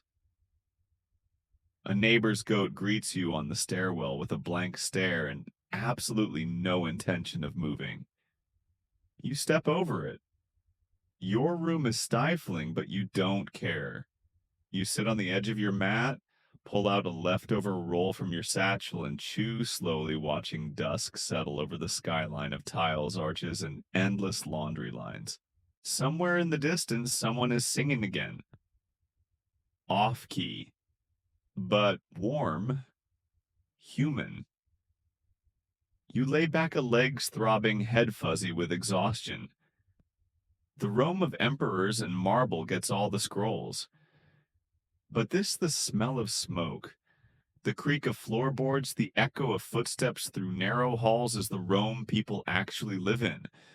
And for now, you're one of them. This morning, it's not your aching legs or the goat on the stairs that rouses you. It's the pounding of drums echoing through the streets. Slow, rhythmic, and growing louder. You sit up groggily, wondering if Rome has finally declared war on your sleep schedule. Lucius greets you at the basilica with a wide grin and an announcement that could mean absolutely anything. Today we're reviewing Munera Logistics. You blink at him. Gladiator Games. Exactly. We're checking on the amphitheater records, arena finances, and animal counts. We'll even visit the Ludus Magnus. You were hoping for a quiet scroll transcription day. Instead, You're being dragged into the sweaty, blood-slicked underworld of Roman entertainment, where everything is bigger, louder, and quite possibly fatal. You start at the administrative offices near the Colosseum, a surprisingly unimpressive set of rooms tucked behind the grandeur. Inside, scribes shuffle tablets and shout over one another in a flurry of planning chaos. You meet Flavia, a logistics assistant with ink-stained fingers and a gaze like she hasn't slept since Nero's first harp solo. "We're preparing for a 5-day sequence next week," she says. 2 days of beast hunts, a day of executions, and 2 days of paired combat. 75 men, 20 boars, and a crocodile. We're trying not to lose again. You decide not to ask how one misplaces a crocodile in the middle of Rome. Flavia walks you through some scrolls, food budgets, arena maintenance, bribe tallies, and a surprisingly detailed document latrine waste removal schedules. The amphitheater has its own sewer linkage, and that's not something anyone takes lightly after the overflow incident of 111 AD. Then it's off to the Ludus Magnus, the grandest gladiator training school in Rome, connected to the Colosseum via an underground passageway. The moment you step inside, the air changes. It's heavier, musky with sweat, leather, iron, and anticipation. The men here aren't all hulking giants, though some absolutely are. Most are lean, quick-eyed, and scarred in places that seem to defy probability. They stretch spar and shout encouragement in a dozen different dialects. Some are volunteers chasing glory. Most are slaves or prisoners caught in a system that turns survival into spectacle. Your guide, a retired gladiator named Gracchus, gives you the tour. His nose has been broken so many times it now resembles a topographical map. "Want to see the armor room?" He grunts. "Of course you do." Inside, racks hold rows of Galea helmets. Scutum shields and weapons blunted for practice, but sharpened for showtime. You run your fingers over the etched detailing on a Murmillo's breastplate. It's heavier than it looks. Everything here is. "People think it's all glory?" Gracchus says, tapping a sword against his palm. "It's more blood and boredom.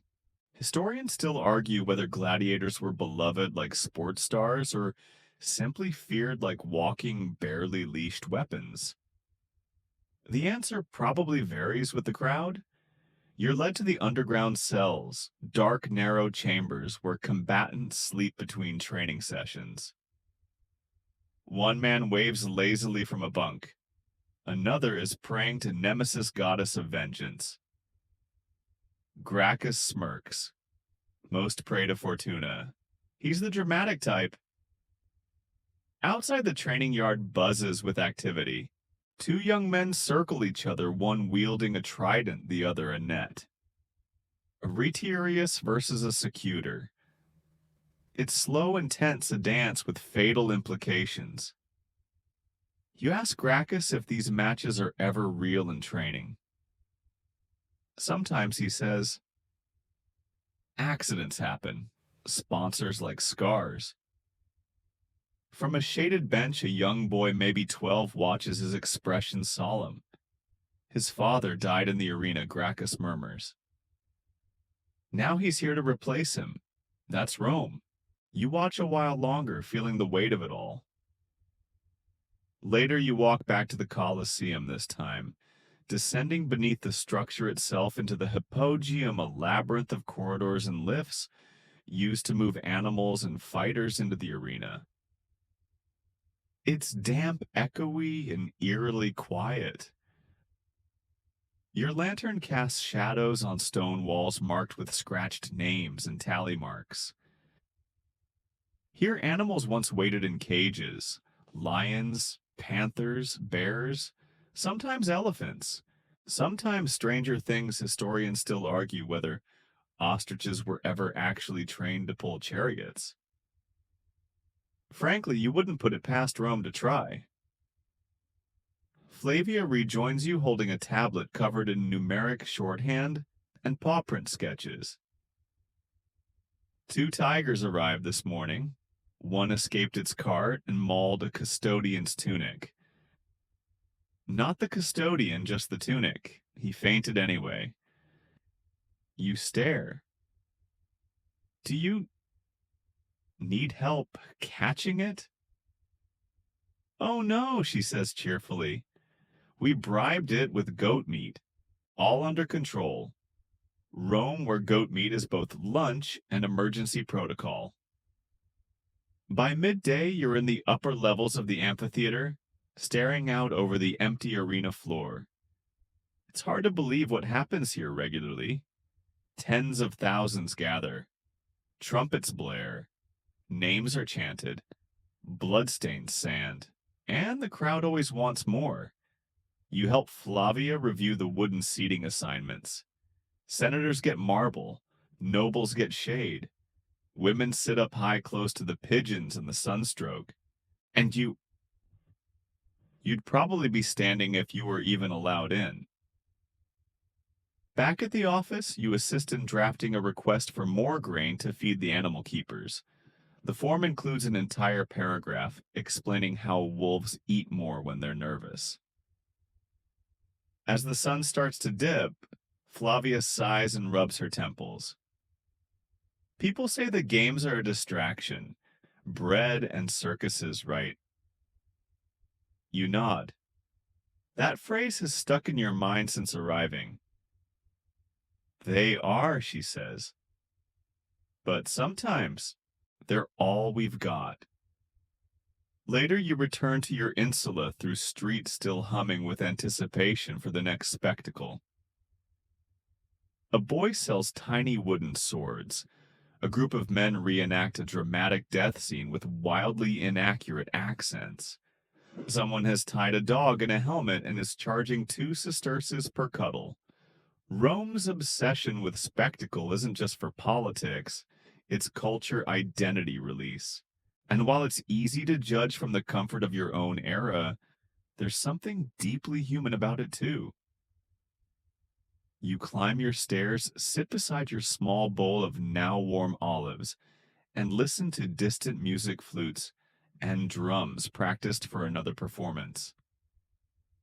You picture the arena, the lions pacing, the tridents glinting, and the roar of a crowd waiting for someone else to bleed. It's barely dawn and Rome is already boiling. The breeze you keep hoping for has apparently moved to Greece. You wake slick with sweat tangled in your linen like a defeated wrestler.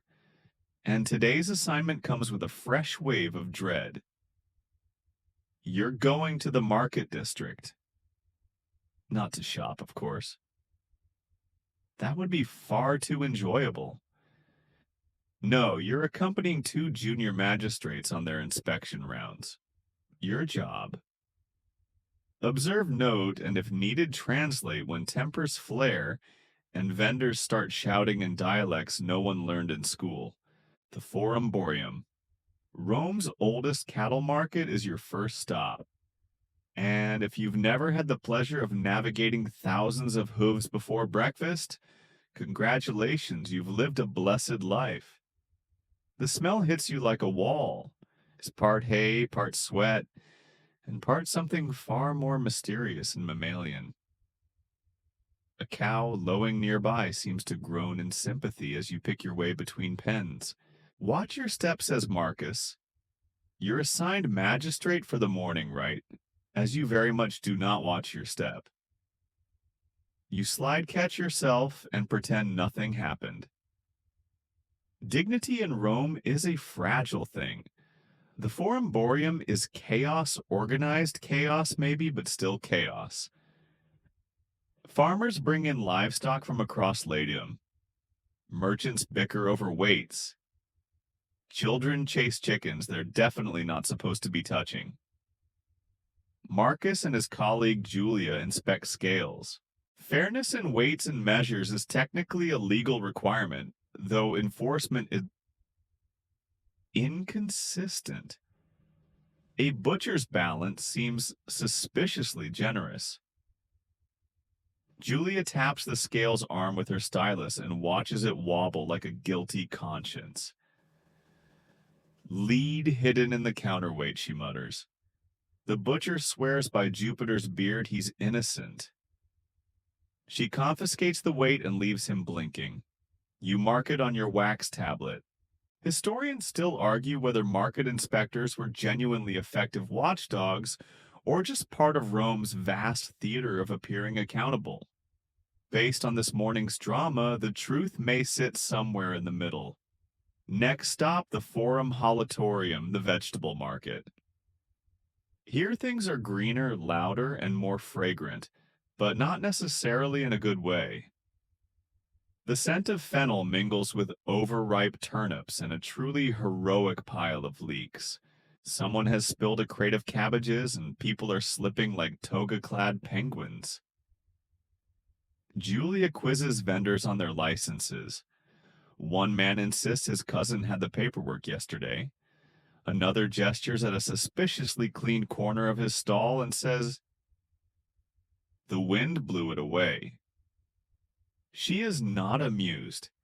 You pass stalls selling chickpeas, lentils, onions the size of baby goats, and a giant gourd carved with what looks like an elaborate curse against cabbage thieves. You make a note to research that one later. A woman calls out to you holding a squash roughly the shape of Jupiter's head. You look pale, she says, pressing the vegetable into your hands. Eat this with honey and cumin. Keeps the bowels moving. You thank her politely, trying not to cry. Just before noon, the magistrates turn toward the Macellum Rome's official indoor market. Here you find the more permanent food stalls. Fishmongers, poultry bakers, and butchers all hawking their goods beneath arched roofs and mosaicked floors. It's busier than usual. Word has gotten out that a shipment of oysters arrived from Baiae this morning, and the upper crust are practically elbowing one another for the freshest slurp. You help examine vendor tokens, proof of paid stall taxes, and note down complaints. There's always at least one about fish smell, one about price fixing, and one involving an eel escaping into someone's sandal. While Julia deals with a stall selling suspiciously gray sausage, Marcus gestures for you to follow him into the back alley. There, behind the orderly facade of the market, you see the other side of Rome's food chain. Rats, crates, runoff. The butcher's runoff trickles down toward the Tiber, and two men shovel bones into a waiting cart for disposal or for someone less picky to repurpose. Not exactly the marble and valor part of Rome, is it? Marcus says. You shake your head, but still part of the machine. He nods, and one broken cog is all it takes. Lunch comes in the form of a small street-side stall, where you share a panis quadratus, a round loaf divided into wedges with some garum-seasoned olives, and an anchovy that definitely still has opinions. Afterward, you drift toward the textile stalls where linen wool and dyed silks hang like fluttering flags in the heat. This part of the market is more social than transactional. Women gossip over bolts of cloth, old men smoke herbs and debate gladiator stats, and children beg for scraps of dyed thread to braid into charms. You see a weaver demonstrating how to prepare purple dye. He's boiling something foul in a covered pot. When you ask, he opens it with a grin. The smell hits like betrayal. Sea snails, he says proudly. Murex. Worth more than gold if you do it right. You try not to retch. He hands you a bit of cloth stained a deep violet red. It's beautiful, and it used to be a snail. You return to the magistrates just in time for a visit to the Forum Piscarium, the fish market. You brace yourself. It's worse than expected. Slippery floors. Gulls swooping overhead. A man yelling about conger eels like they owe him money. Julia nearly steps on an octopus that is by all appearances trying to return to the sea. But here too, there's method in the madness. Fish are sorted by region type and freshness. Prices are chalked on tablets. A boy with a voice like thunder calls out the day's catch like a herald at Caesar's parade. You can't help but smile. It's disgusting, chaotic, loud, and alive. By late afternoon, the magistrates are satisfied. You've seen most of Rome's market system in action. The inspections, the cheats, the charm, the smells that will never leave your tunic. As you trudge home, squash still tucked awkwardly under your arm, you realize something. Rome isn't just temples and battles and dusty scrolls. It's cabbages, it's crooked scales. It's a fish that may or may not have been legally caught, and a woman who's absolutely convinced she can tell the future by sniffing fennel. It's messy, loud, imperfect, and absolutely human. Back at your insula, you climb past the goat who seems to have acquired a ribbon, set the squash on your floor, and collapse in a heap of dust exhaustion and cabbage residue. You might never look at vegetables the same way again. But in your dreams tonight, maybe you'll be a fishmonger's assistant, or a purple dye apprentice, or just a very fast eel. Your sleep is fractured by a chorus of Belle's footsteps and the persistent thud of something hitting the wall next door. You wake bleary-eyed, convinced you're under attack. But no, just Rome doing its best impression of an alarm clock, made from goats shouting and roof tiles. Today, you're shadowing a Praco, a public crier. Essentially, he's a human bulletin board with strong lungs and questionable patience. His name is Sextus, and his voice could probably knock over a small amphora at 20 paces. When you meet him, he's already halfway through a jug of water preparing for his first route. Announcements don't deliver themselves, he says, stretching like a man about to wrestle fate. Let's make Rome listen. You're handed a list of proclamations. Everything from changes to bathhouse fees to news about a missing ostrich from a private menagerie. Yes, that again. We'll get to that. You clear your throat. Sextus gives you a look. Don't even think about yelling. I've trained for this. You just walk and observe. You follow him through winding alleys and crowded streets as he belts out everything from tax changes to the schedule for this week's grain dole. People stop, squint, grumble. A boy throws a date pit at him. He doesn't flinch. The pit means they heard me, he says proudly. At the Tabernet, shopkeepers look up mid-sale. Some wave in thanks. Others mutter. When Sextus shouts about a road closure, one old man nearly faints. Turns out that road leads to his favorite wine shop. Why not write all this down? You ask between stops. We do. Sextus replies, tugging a scroll from his belt. But most can't read, and even the ones who can. They don't want to. They want a voice. Historians still debate how widespread literacy was in Rome. Some argue it was surprisingly high. Others say it hovered mostly among elites and tradesmen. Either way, Sextus is the ancient world's version of a push notification you can't mute. You march past fountains and temples. Near the forum, he yells about a pending criminal trial, and a cluster of spectators murmurs with glee.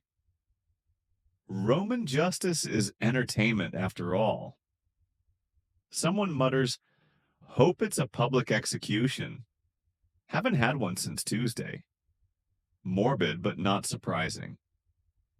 You stop at a street corner plastered with album notices, chalk white boards with scribbled announcements. You spot one about a property auction, one about a missing dog, and another inviting applications for a flute-playing tutor with light feet and strong wrists. You try not to wonder. While Sextus takes a break, you peer at the graffiti next to the notices. Some is political. Vote for Marcus, he's less bad than the last guy. Some's romantic Livia. I dream of your elbows, and some is just chaos. Beware the chicken at night, which, frankly, you believe without question. Sextus nudges you, ready for the Subura you blanch. The Subura is Rome's most densely packed neighborhood, a snarl of multi-story insulate overflowing streets and smells that defy both logic and hygiene. As you wade into the crowd, it's clear no one wants to hear announcements. They want wine. They want gossip. They want to survive until dinner. But Sextus plants his feet, cups his hands, and yells. Festival of Flora rescheduled. Tomorrow, not today, someone boos. Someone else throws a fig. A man nearby mutters, "But I already shaved my legs." You do not ask questions. You duck into a small shop as Sextus continues. Inside, a woman is sewing purple thread into a toga hem. She glances up. "Flora's not today," she says, clearly annoyed. You nod. "Tomorrow." Figures. Every time I roast lamb early, the gods reschedule. Outside, Sextus finishes and joins you. His voice is hoarse now, but he's grinning. He loves this. The city, the noise, the attention. "Come on," he says. "We've got one more stop." You walk to the Campus Martius Rome's open training grounds and assembly area. It's calmer here. Sextus shouts about the upcoming vote on new aqueduct repairs. Only a few men look up, mostly older citizens weighing the merits of stone quality and tax allocation. It's the Roman equivalent of arguing about potholes on Facebook. One man asks about the ostrich. Sextus nods solemnly. "Still missing. Last seen heading north." Responds to Venusta. You make a mental note never to trust an ostrich named for beauty. By early afternoon, you sit beneath a fig tree splitting a small loaf with Sextus. "Don't you get tired of repeating yourself?" you ask. He shrugs. "I do.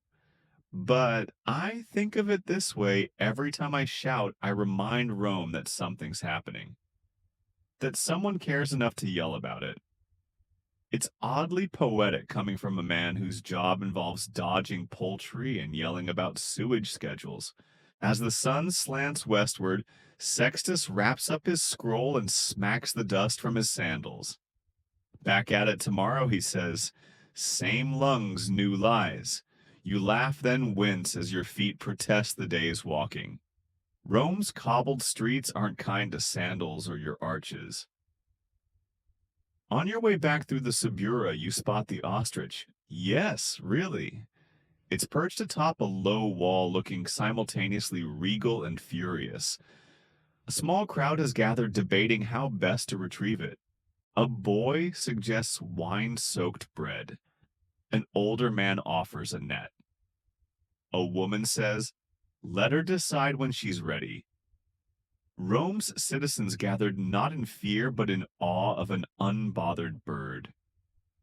You can't help but smile. Today's announcements were loud, strange, and slightly sticky, but they painted a picture of a city always on the verge of something shouted, scribbled, or scratched into a wall. And maybe tomorrow the ostrich will come home. Or maybe she'll run for Senate. Back at your insula, Sextus's voice still rings in your ears. Somewhere, someone's probably repeating what he said half right to a neighbor over a shared fig. The message moves. The city listens eventually. You curl up imagining you're that ostrich unbothered above the fray, feathers ruffled only by the warm Roman wind. You wake up in a sweat, and not just because the sun has turned your insula into a terracotta oven. Something's off. There's no shouting and no merchants bellowing about figs, and most unsettling of all, no sextus screaming about sewage reforms. It's suspiciously quiet. You poke your head outside and find the street filled with an unusual sight: people loitering. Not loitering with purpose. Rome is good at that, but loitering in the bewildered way of folks who've had their routines yanked out from under them. You ask your neighbor what's going on. Trial day, she whispers as if the city might overhear. At the Basilica. Big one. Everyone's headed there. Of course, the Forum is hosting a public trial today, and in Rome, that's less like jury duty and more like a stadium concert with extra togas. You make your way there drawn by the same morbid curiosity pulling in half the city. Even if you didn't plan to attend, Rome has a way of folding you into its spectacles. By the time you reach the Basilica Julia, it's standing room only. Men, women, slaves, freedmen, students pretending not to be asleep. Everyone has crammed into the public gallery to watch today's drama unfold. The accused Lucius Fabius, a former grain official. The charge: embezzlement and misuse of state grain.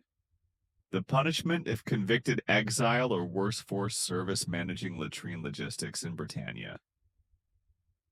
No one deserves that. The praetor, a lean man with eyebrows like accusatory ravens, bangs his staff for silence. The crowd hushes, then surges again with whispers. You wedge yourself behind a marble column notebook at the ready and let the performance wash over you. Trials in ancient Rome aren't exactly models of judicial purity. Historians still argue whether Roman courts were more about law or theater. Based on today's energy, you'd lean hard toward the latter. The prosecutor stands, a dramatic toga-swirling type. He speaks in measured outrage, using phrases like betrayal of the belly and a man who stole not from coffers but from mouths. It's impressive if slightly excessive. Then Lucius speaks in his own defense. A wiry man with an unfortunate mustache, he looks like someone who hasn't slept since Saturnalia. He stammers about bad record keeping, blames a junior clerk, then pivots to claiming divine punishment has already reached him. His wife left, and his goat was struck by lightning. You stifle a snort. His advocate, a slick orator named Servius, rises like a man preparing for a standing ovation. He spins a tale about Lucius's humble origins, his devotion to duty, and an unfortunate misunderstanding about decimal placement. There's even a tearful mention of Lucius's elderly mother who may or may not be real. And in true Roman fashion, someone in the crowd yells, "Liar," before being promptly shushed by 6 people and a broom-wielding custodian. The witnesses are paraded through like grapes at a symposium. One claims Lucius promised him extra wheat for a bribe. Another insists the records were tampered with by rivals. One witness, a scribe named Quintus, appears more confused than anyone and ends his testimony by asking where he is. By midday, the basilica's mood has shifted from curiosity to collective judgment. The atmosphere is thick with schadenfreude and baked sweat. At last, the Ulysses, the jury, handpicked from a pool of wealthy citizens who likely bribed their way out of this last month, rise to cast their verdict. They do so with tablets using a system of inscribed letters. You can't read them from here, but the gasps tell you all you need to know. Guilty. Lucius sags like a deflated wineskin. He's led away. The crowd surprisingly does not cheer. Maybe they've seen this too many times. Or maybe it's too hot to feel triumphant. After the trial, you follow the trickle of citizens back out into the light. Conversations buzz around you. I heard he had a mistress in Ostia, used grain to pay her rent. Never trust a man with a symmetrical beard. You see the advocate, that speech chills. This isn't just justice. This is entertainment, morality theater, a civic bonding ritual disguised as law. You make your way toward the rostra where orators are already co-opting the trial into political fuel. One man rails about corruption. Another insists this is why we need stricter grain oversight. And a third uses it as a segue into promoting his cousin's bakery. You sit on a warm step with a handful of olives and try to process what you've seen. Rome isn't a place of clear lines. Guilt and innocence are always up for debate, depending on who's speaking and who's listening. Historians still debate the integrity of Roman trials, especially the ones involving public officials. Some were clearly witch hunts, others were power plays, and some, like today, fall into that murky middle ground where motives swim like eels. You visit the Tabularium, later Rome's State Records building, not to read Lucius's records, they'll be edited into oblivion soon enough, but just to stand in the cool stone shadows and think about how many names passed through this place. Thousands of citizens, hundreds of verdicts, a scroll for every life, carefully inked and shelved. All it takes is one misstep, one decimal, misplaced one bad ally, one loud prosecutor, and that scroll takes a very different turn. You pass by a street performer imitating the trial with sock puppets. The Lucius puppet cries, the prosecutor puppet roars, and someone throws a coin. Even the puppet version of Rome loves its drama. Back at your building, your neighbor leans out and says Lucius got what was coming. You ask how she knew so quickly. I heard it from the bread vendor, she says. He got it from a guy who delivers marble. Rome has no internet. It is the internet. As you settle in for the evening, you can't help but wonder if you were on trial. What would your neighbors say? Would your goat alibi hold up? You fall asleep picturing Lucius rowing his punishment barge in some distant gray province, muttering about how he used to be important. And somewhere in the city, someone's already accusing someone else of hoarding lentils. The wheel turns. You wake up feeling unusually motivated. Maybe it's the trial hangover from yesterday, or the fact that someone finally fixed the cracked tile outside your door. Either way, you've decided that today is the day you contribute to society. Bold move. Naturally, you choose the noblest, most civic-minded path available: public works. Laborer. That's right, you're going to help Rome maintain itself brick by sweaty brick. How bad could it be? By the time you arrive at the staging area near the Porta Capena, the answer is already obvious. It's going to be very bad. You're handed a shovel with a splintered handle and pointed toward a section of collapsed sewer. Welcome to the Cloaca Maxima, the Great Drain. Sounds impressive, right? It's less Roman engineering marvel and more wet tunnel of nightmares. Don't worry, says the foreman, a man with exactly 3 teeth and a whistle made from a chicken bone. It only smells like that when the wind blows west. Spoiler, the wind is always blowing west. You spend the morning clearing rubble, hauling broken clay pipe segments, and trying not to dwell on the fact that you're essentially elbow deep in a 900-year-old communal toilet. Historians still argue whether Rome's sewer system was more functional than symbolic. Some evidence shows they didn't connect many private homes, while other data suggests they diverted enough waste to be considered a success. Either way, you're learning the intimate truth of it firsthand. The work is exhausting, unrelenting, and kind of hypnotic. You shovel, you lift, you cough, you shovel again.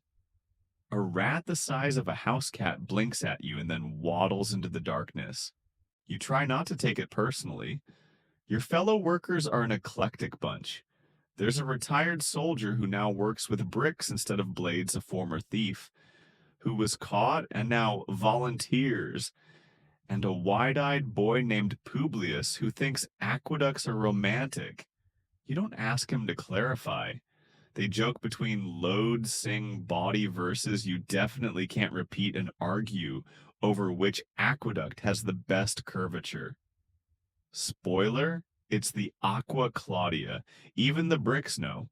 Publius tells you about Emperor Augustus's fondness for public works, how he used them to create jobs, win favor, and leave behind more stone than Caesar ever managed.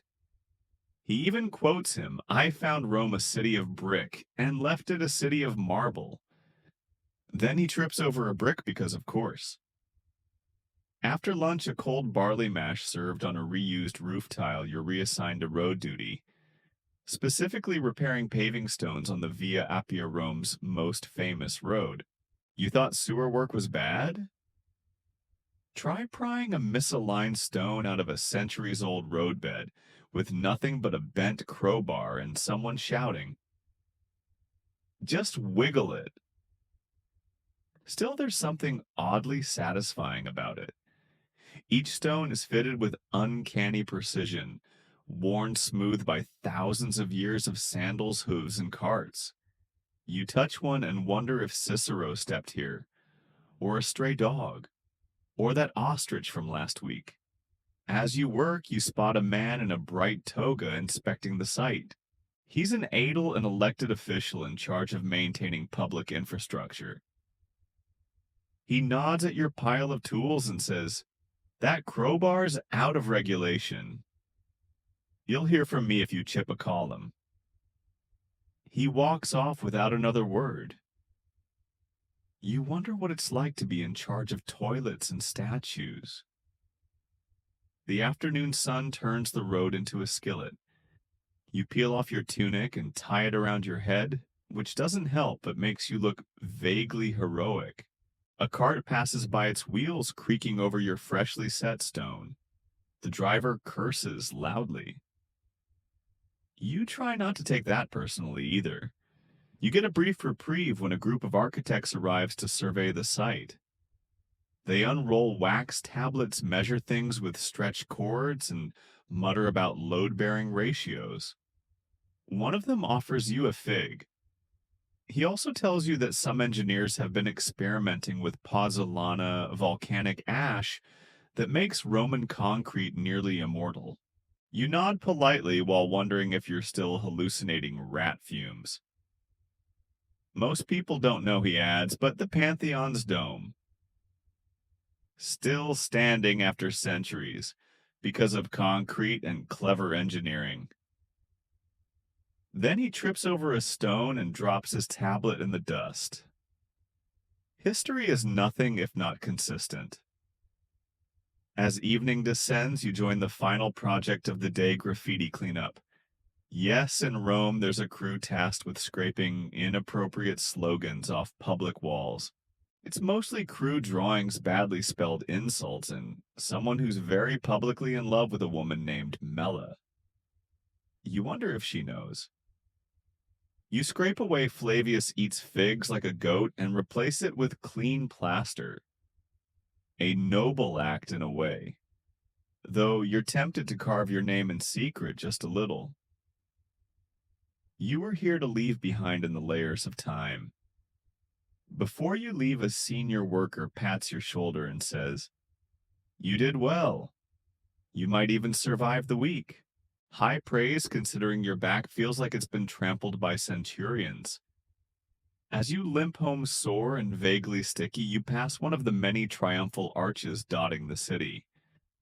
It commemorates some general's distant conquest, Parthia maybe, or Gaul. But for you, it might as well say, "Congratulations, you moved 6 rocks." Rome doesn't run on speeches or statues, it runs on sweat, on quiet labor, On men and women with calloused hands and dirty tunics who keep the city upright, sometimes literally. You fall into your bed too tired to even untie your makeshift headscarf. In your dreams, bricks whisper, aqueducts hum lullabies, and the Cloaca Maxima offers you a promotion. You decline. Your eyes open to the rhythmic thump of drums outside. Not war drums, though, honestly, in Rome, that's never entirely off the table, but parade drums, celebration drums. Someone important has returned, and Rome, in all its noisy splendor, insists that you care. You peek out and spot a wave of garlands, banners, and people sprinting toward the campus martius. Today's big event, a military triumph, which means you, dear friend, are about to be an unpaid extra in the Roman Empire's biggest, loudest propaganda film.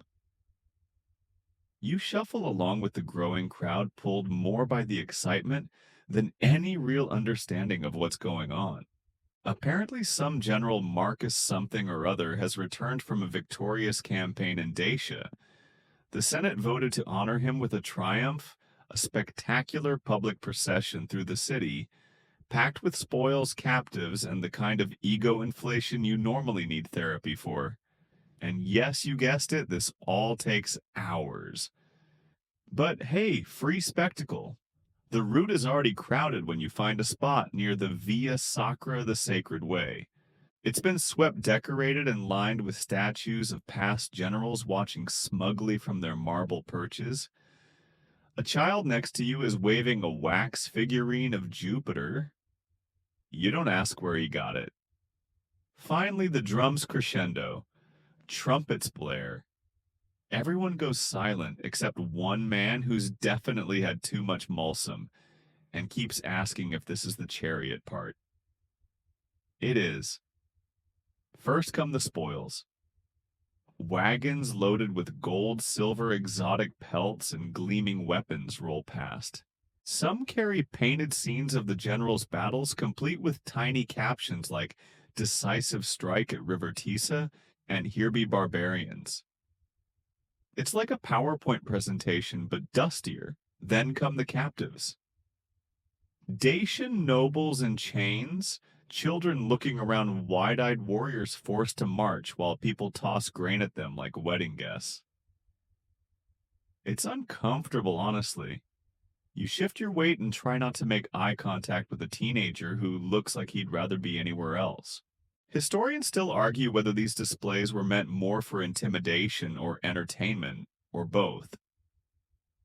And finally, the main event, the general himself.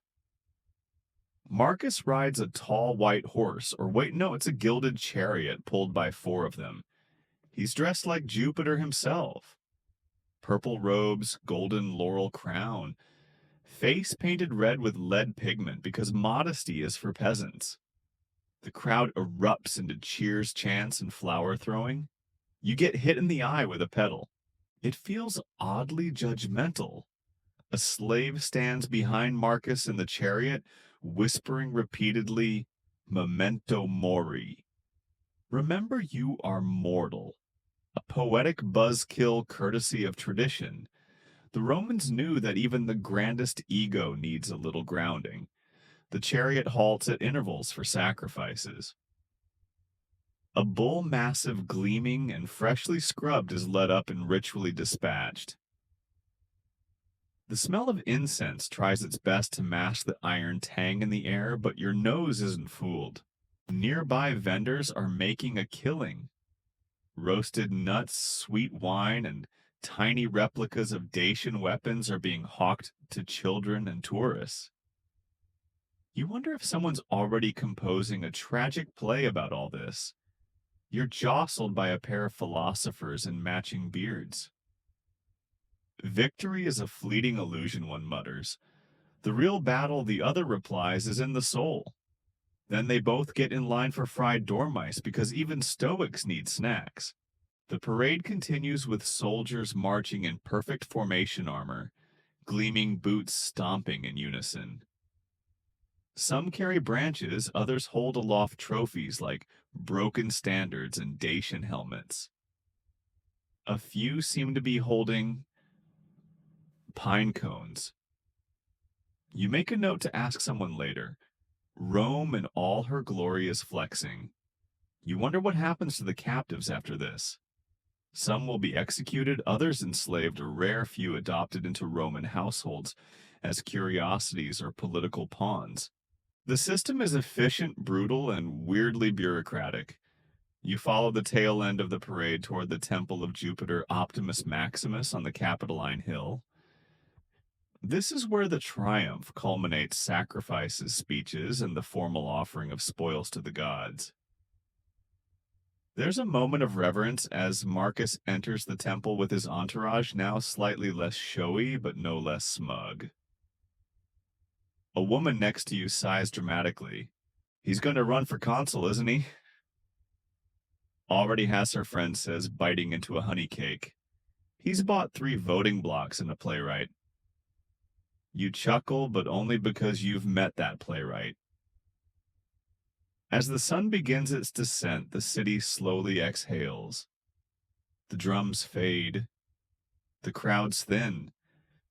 The flower petals lie trampled in the dust. And Marcus. He's probably reclining on a couch somewhere, accepting congratulations and wondering how long this fame will last. Because that's the thing with Rome today's hero is tomorrow's footnote. The city doesn't really remember. It accumulates. On your way home, you spot graffiti that simply reads, "Victory expensive, loud, temporary." You don't know who wrote it, but you hope they got a good seat today. You walk past statues of other generals, other triumphs, other Marcos somethings. They all look the same after a while, stern, cloaked, victorious. None of them are smiling. Your legs ache, your ears are ringing. You can still hear the whisper, "Memento mori."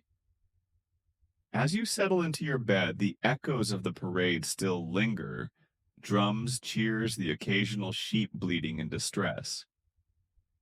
Rome may not be gentle, but she certainly knows how to put on a show. Today's mission, entirely unplanned, is survival in the marketplace. Not metaphorical survival like, can you haggle for the best price? No, this is real elbow-throwing, sandal-stomping. Don't drop your coins or you're done for chaos. Because you, brave soul, have decided to go shopping in Rome's Forum Boreum on market day, you regret this instantly. From the moment you enter the square, your senses are assaulted. The smell hits first, a blend of fresh fish, aging cheese, crushed herbs, sweating humans, and a subtle undertone of despair. Then come the sounds, shouting vendors, squawking chickens, clanging scales, and someone loudly arguing over the price of a fig. Not even a basket, just a single fig.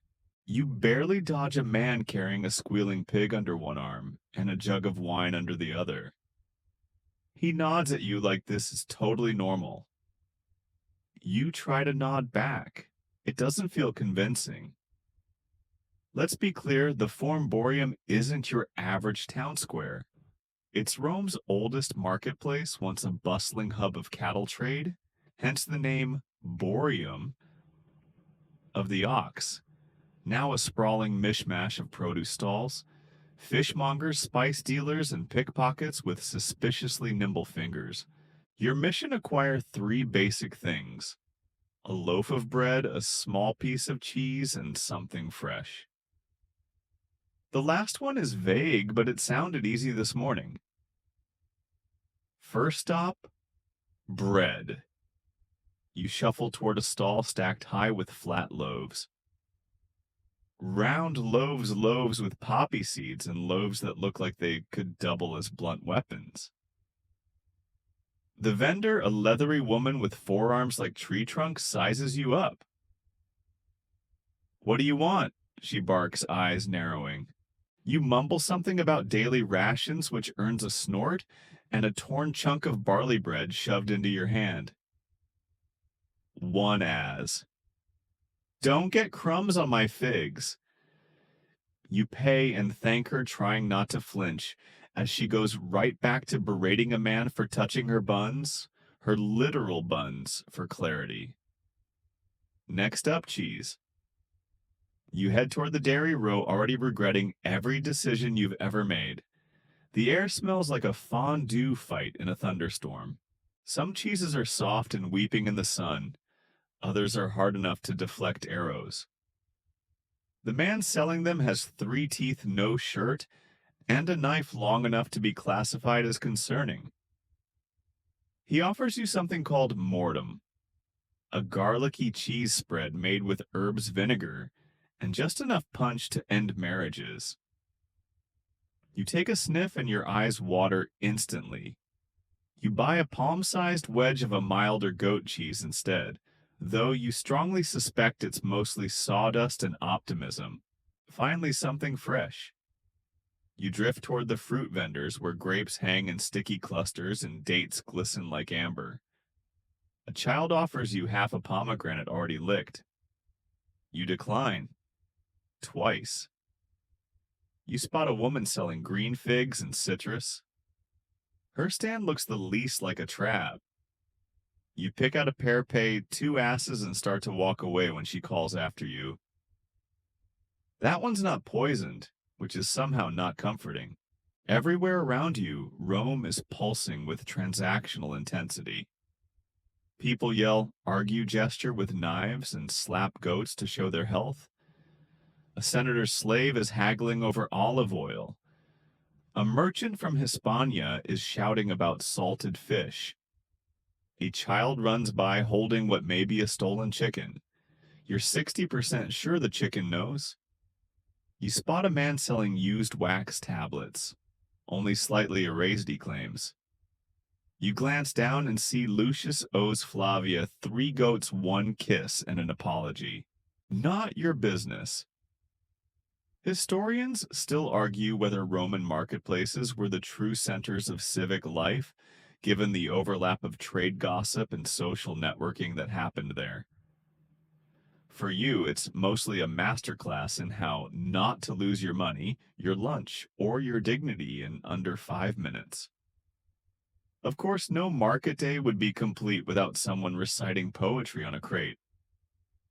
Today's amateur orator is quoting Ovid badly and trying to sell perfumed oil on the side. Love and sandalwood, the 2 great equalizers, he bellows before sneezing into his own stock. As you clutch your meager haul and try to head home, a pickpocket brushes past. You clutch your belt. He smiles like it was a drill. Maybe it was. You pass a shrine to Mercury, god of trade thieves and general sneakiness. Someone's left an offering of coins and roasted nuts. You whisper a quick prayer of thanks or maybe just relief. Somehow, you made it out with your tunic, your purse, and your pride mostly intact. Back in your humble dwelling, you spread out your spoils. A hunk of bread that might chip your teeth, cheese that smells faintly of feet, and a bruised pear that you're definitely going to eat anyway. It's not much, but you're proud. You think about how Romans navigated this daily chaos, how they knew the rhythm of the market, the trustworthiness of the vendors, the back alleys to avoid, how every purchase wasn't just a transaction, but a negotiation, a performance, a gamble.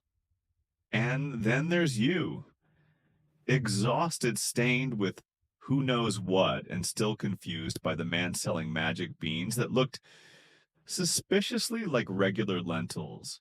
Still, you survived, barely. As you take your first bite of bread and wash it down with a sip of warm watered wine, you lie back and imagine a quieter world, one without the echo of 10,000 traders all shouting at once. But you know deep down that Rome is never quiet. Not really. Even when you sleep, someone out there is yelling over a fig. The morning light slices through the slats of your shutters like the world's most judgmental sunbeam.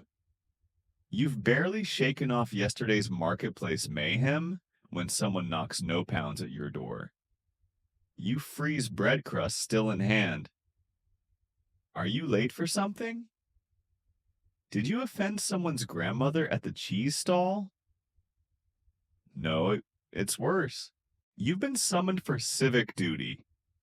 Rome, in her eternal quest to remind citizens that life is both an honor and an obligation, expects you to participate in public life. And today that means showing up at the basilica to sit through what can only be described as jury service, Roman style. You grumble your way down to the forum, dodging carts and stepping over a man snoring loudly beside a broken amphora. The basilica looms ahead, one of those huge, open-roofed, column-filled spaces that doubles as courthouse, bank, and social club. Because why build three things when one echo chamber will do? Inside, it's already buzzing. A trial is underway. You squeeze into a wooden bench between a baker and a man who may or may not be asleep with his eyes open. The magistrate presiding over the trial has an impressive toga and the attention span of a wet sponge.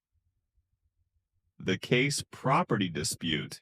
A senator's nephew claims his neighbor stole the boundary stone between their lands. The neighbor says the stone moved during a flood. A farmer testifies that the stone has never moved, and he's used it as a stool for years. The stone itself is brought in as evidence. It's very stony. As a juror, your job is to listen, stay awake, and eventually vote. Easy, right, wrong. This isn't like modern trials. There are no trained lawyers, no official prosecutors. The plaintiff and defendant argue their own cases or hire orators to do it for them.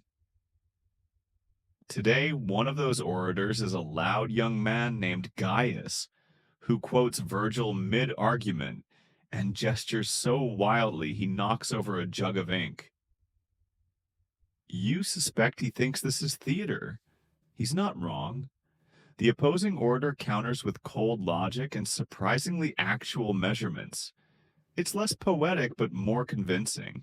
Historians still debate whether Roman trials favored drama or data, but from the way the crowd reacts to Gaius's accidental pun, I move that the stone. Moved, its clear entertainment has its sway. Meanwhile, everyone's whispering, shuffling, or trying to pass notes on wax tablets. Someone in the back is selling roasted chickpeas. You buy some. They're oddly comforting. The judge occasionally bangs a staff for order, but mostly lets things play out. Justice in Rome isn't about clear-cut rules. It's about reputation connections, and whose argument lands better with the jury's personal biases. Spoiler, you're very biased toward going home and napping. Eventually, after 2 hours of posturing, pointing, and passive-aggressive poetry, the jury is asked to vote. You receive a tabella, a small wooden tablet coated in wax, and use a stylus to mark your choice. Absolvo, acquit condemno, condemn or non liquet. Unclear. You consider choosing unclear just out of spite, but the chickpeas have mellowed your spirit. The verdict: acquittal. The crowd groans. The plaintiff stomps off and Gaius bows theatrically like he just conquered Gaul. You're dismissed. Outside the forum, buzzes on completely unfazed. A pair of tribunes are arguing near the rostra. A group of clients huddle around a patron hoping for lunch invitations. A philosopher is monologuing to a dog. You sidestep him and head toward the public baths in dire need of steam and serenity. As you soak in the tepidarium, someone nearby starts complaining about jury duty. I once sat on a case about stolen amphory, he grumbles. 12 hours, no food. The defendant fell asleep during his own defense. You nod. There's a weird comfort in shared civic misery. Civic life in Rome isn't just trials. It's voting, showing up at public meetings, cheering or jeering at speeches, and pretending you care deeply about grain tariffs. Sometimes it's listening to magistrates list regulations while pigeons fight above your head. Sometimes it's just standing in the sun long enough to say, "Yes, I was there." The Romans love their rituals, even the boring ones. And though participation is technically limited to citizens and even more so to adult male citizens, not everyone obeys the lines. Slaves eavesdrop. Women influence quietly. Outsiders observe and take notes. The city lives and breathes by these conversations, these moments, these endlessly chaotic civic dance steps. You walk home through the back alleys thinking of how Roman justice depends less on truth and more on theater. How a man can lose land because another made a clever pun. How some trials last days while others, like treason, charges end with a quiet dagger in the dark. And how somehow you're still alive. You pass another street performer quoting Cicero's orations while balancing on a barrel. He yells, "Is justice blind or just distracted before falling off?" Rome, baby. Always dramatic. Back at your room, you flop onto your cot and let the day melt into your mattress. The scent of ink and chickpeas still lingers. You close your eyes and imagine the echo of courtroom clamor, slowly fading into silence. Until someone knocks again. You don't answer. Rome can wait. You wake up with a sore neck and vague memories of a man arguing with a rock. Rome has many surprises, but today holds a new kind of challenge social climbing. Not metaphorically like trying to gain status. No, you are literally climbing stairs, very steep stairs, to reach your patron's domus before breakfast. Because in ancient Rome, mornings are for salutatio, the ritual greeting between patron and client. And today, you're the client. So you shuffle through the early light toga crooked sandals flapping like overcooked pancakes. The streets are already busy slaves hauling buckets of water vendors, setting up for a second round of commerce, and the occasional dog giving you a deeply judgmental stare. You make it to the domus, your patron's townhome, which towers like a cube of marble arrogance over the surrounding buildings. The doorkeeper eyes you with the same enthusiasm as a dentist at a candy convention, but lets you in anyway. The atrium is beautiful. Polished marble open roof, a shallow pool called an impluvium, catching the morning light, and a small army of other clients already ahead of you. They're standing in a loose line, all with the same. I hope he notices me look on their faces. You take your place at the end and do your best not to yawn too loudly. Why are you here? Because this is how Rome works.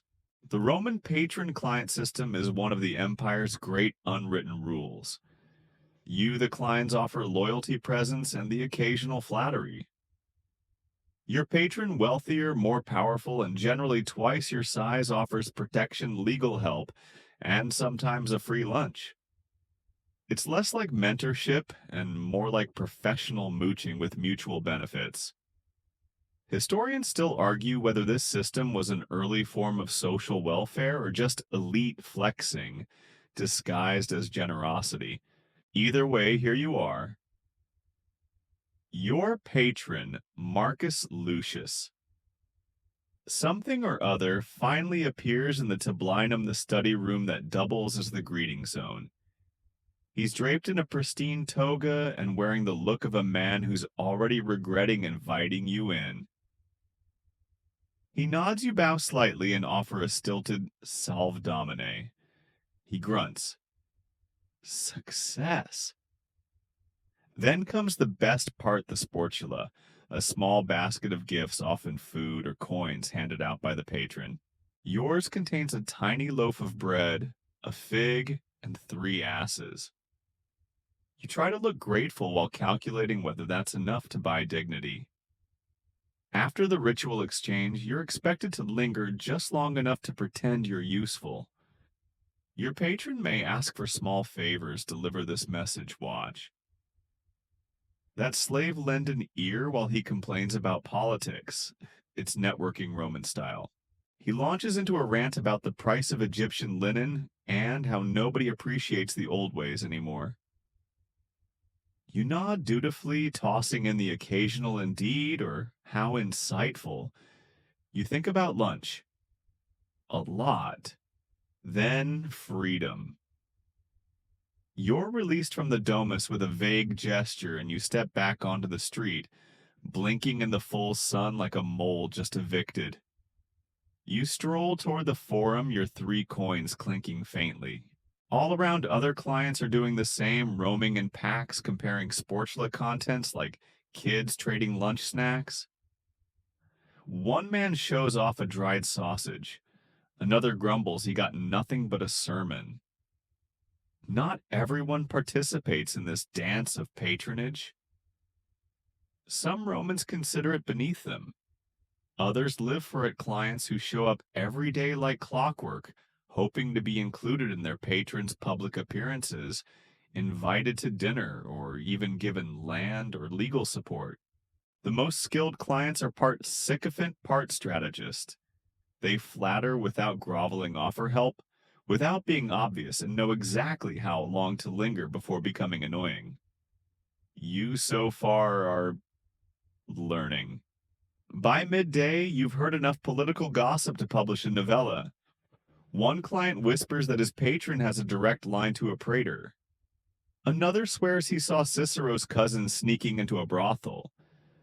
A third insists that Julius Caesar used to carry his own umbrella. You doubt the last one, but the image is charming. You grab a cup of diluted wine and sit by a column, people watching, as the great game of Rome unfolds. A woman in fine stola passes by, trailed by slaves and 2 tiny dogs. A pair of scribes argue over the exact phrasing of a senatorial decree. A beggar performs what looks like interpretive dance for coins. A soldier with a bandaged foot tries to sell bronze trinkets. Rome is a symphony of strange, and you're just one note in the daily melody. Suddenly your patron appears again, this time on the rostra, giving a speech to a moderately interested crowd. You stand at the back, pretending to be part of his inner circle, nodding along with practiced seriousness. Rome needs strength, he declares. Rome needs unity. Rome needs better sewage maintenance. People cheer. You cheer. A pigeon lands on your head. It is what it is. After the speech, your patron notices you, offers a tight smile, and moves on. That's a win. Maybe tomorrow you'll get a better fig. As the sun dips toward afternoon, you make your way home, your basket slightly heavier, your pride slightly bruised, but you've earned your daily status boost. You've played the role. You've survived another round in the subtle warfare of Roman patronage.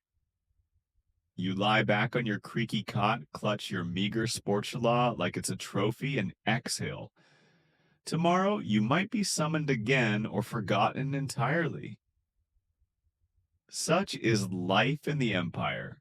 Still, you think as you drift off, maybe someday someone will line up outside your door, waiting to flatter you in exchange for a slightly better fig. A dream worth dreaming. The next morning greets you with a faint clatter outside your window. Hooves on cobblestone sandals, slapping a vendor, shouting something about honeyed dates. Your body protests as you sit up sore from yesterday's patron-fueled performance. But Rome doesn't stop for sore feet. Not even your own. Today you've got a new mission: make yourself useful, or at least appear useful, to the local neighborhood association. Yes, ancient Rome has neighborhood associations. They're called vici, and they're somewhere between a community council and an overly intense HOA with an altar. Yours is Vicus Cincinnatiorum, and it's got problems. A broken shrine, a public fountain that smells like fermented olives, and a missing statue of Minerva that disappeared during the last religious procession. Just poof, gone. Probably in someone's atrium right now used as a hat stand. But civic involvement is another one of those Roman expectations. Being a good citizen means participating in the vicus, sweeping the street in front of your insula, showing up for local festivals, maybe volunteering for the annual lustration when they bless the neighborhood with incense and mild awkwardness. You arrive at the meeting spot, a little public square nestled between crumbling brick apartments and a blackened bakery that smells permanently of charcoal. A few dozen neighbors are already gathered. There's Flavius, the ex-legionary, who now teaches boys how to fall without breaking their arms. There's Domitilla, who keeps 7 cats and believes one of them is the reincarnation of a minor deity. And there's Cassia, who always brings a scroll to read but never actually opens it. You find a spot near the community shrine, which is a simple stone box with faded paint and a slightly wonky-looking Mercury on top. He's missing a foot. No one talks about it. A local Vica Magister, basically your block captain, clears his throat and begins the meeting. Fellow citizens, he says our alleyway has been nominated for next month's Compitalia. You blink. The Compitalia is a festival to honor the household gods of the crossroads Lares Compitales. It involves processions, sacrifices, garlands, and most concerningly, neighborhood-wide cleaning. Every doorway must be decorated, every threshold swept, every shrine spotless. It's a mix of spiritual devotion and aggressive tidying. You're handed a list of chores. Yours: fix the community cistern and coordinate repairs to the shrine base. Great. You nod, trying to look enthusiastic as your neighbor begins debating whether red or gold ribbons are more festive. Someone else brings up the missing statue again. You suggest they ask Domitilla's cats. The meeting drifts into the familiar Roman rhythm of debate digression and mild passive aggression. Someone complains about noisy youths. Someone else suggests painting the fountain. A young man volunteers to compose a hymn for the event, and everyone immediately regrets encouraging him. Eventually, assignments are made, garland supplies discussed, and the group disperses. You head toward the cistern with a borrowed toolkit and very little idea of what you're doing. As you work, sweat trickling down your back, you remember something you heard in the forum. Rome isn't marble and glory, it's drainage and ductwork. You believe it now. The cistern smells like old lentils and the secrets of 100 neighbors' laundry water. You scrape muck patch a crack with lead and try not to gag. Still, it's oddly satisfying. Historians still argue whether local neighborhoods had real power or were just ceremonial units to keep the plebs busy. But what's undeniable is the sense of community, ragged, mismatched, often slightly annoyed, but real. By late afternoon, your hands are blistered, but the cistern flows again. A boy fills a jug from the spout and yells, "It doesn't taste like foot anymore." Progress. Next, the shrine. A group of neighbors help you clean the base, reattach Mercury's foot with wax and hope, and plant new ivy around the sides.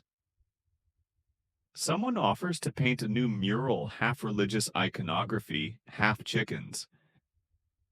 It's unclear if this is symbolic or just practical decor. You take a break sitting on the steps of a nearby insula as the sun drops low.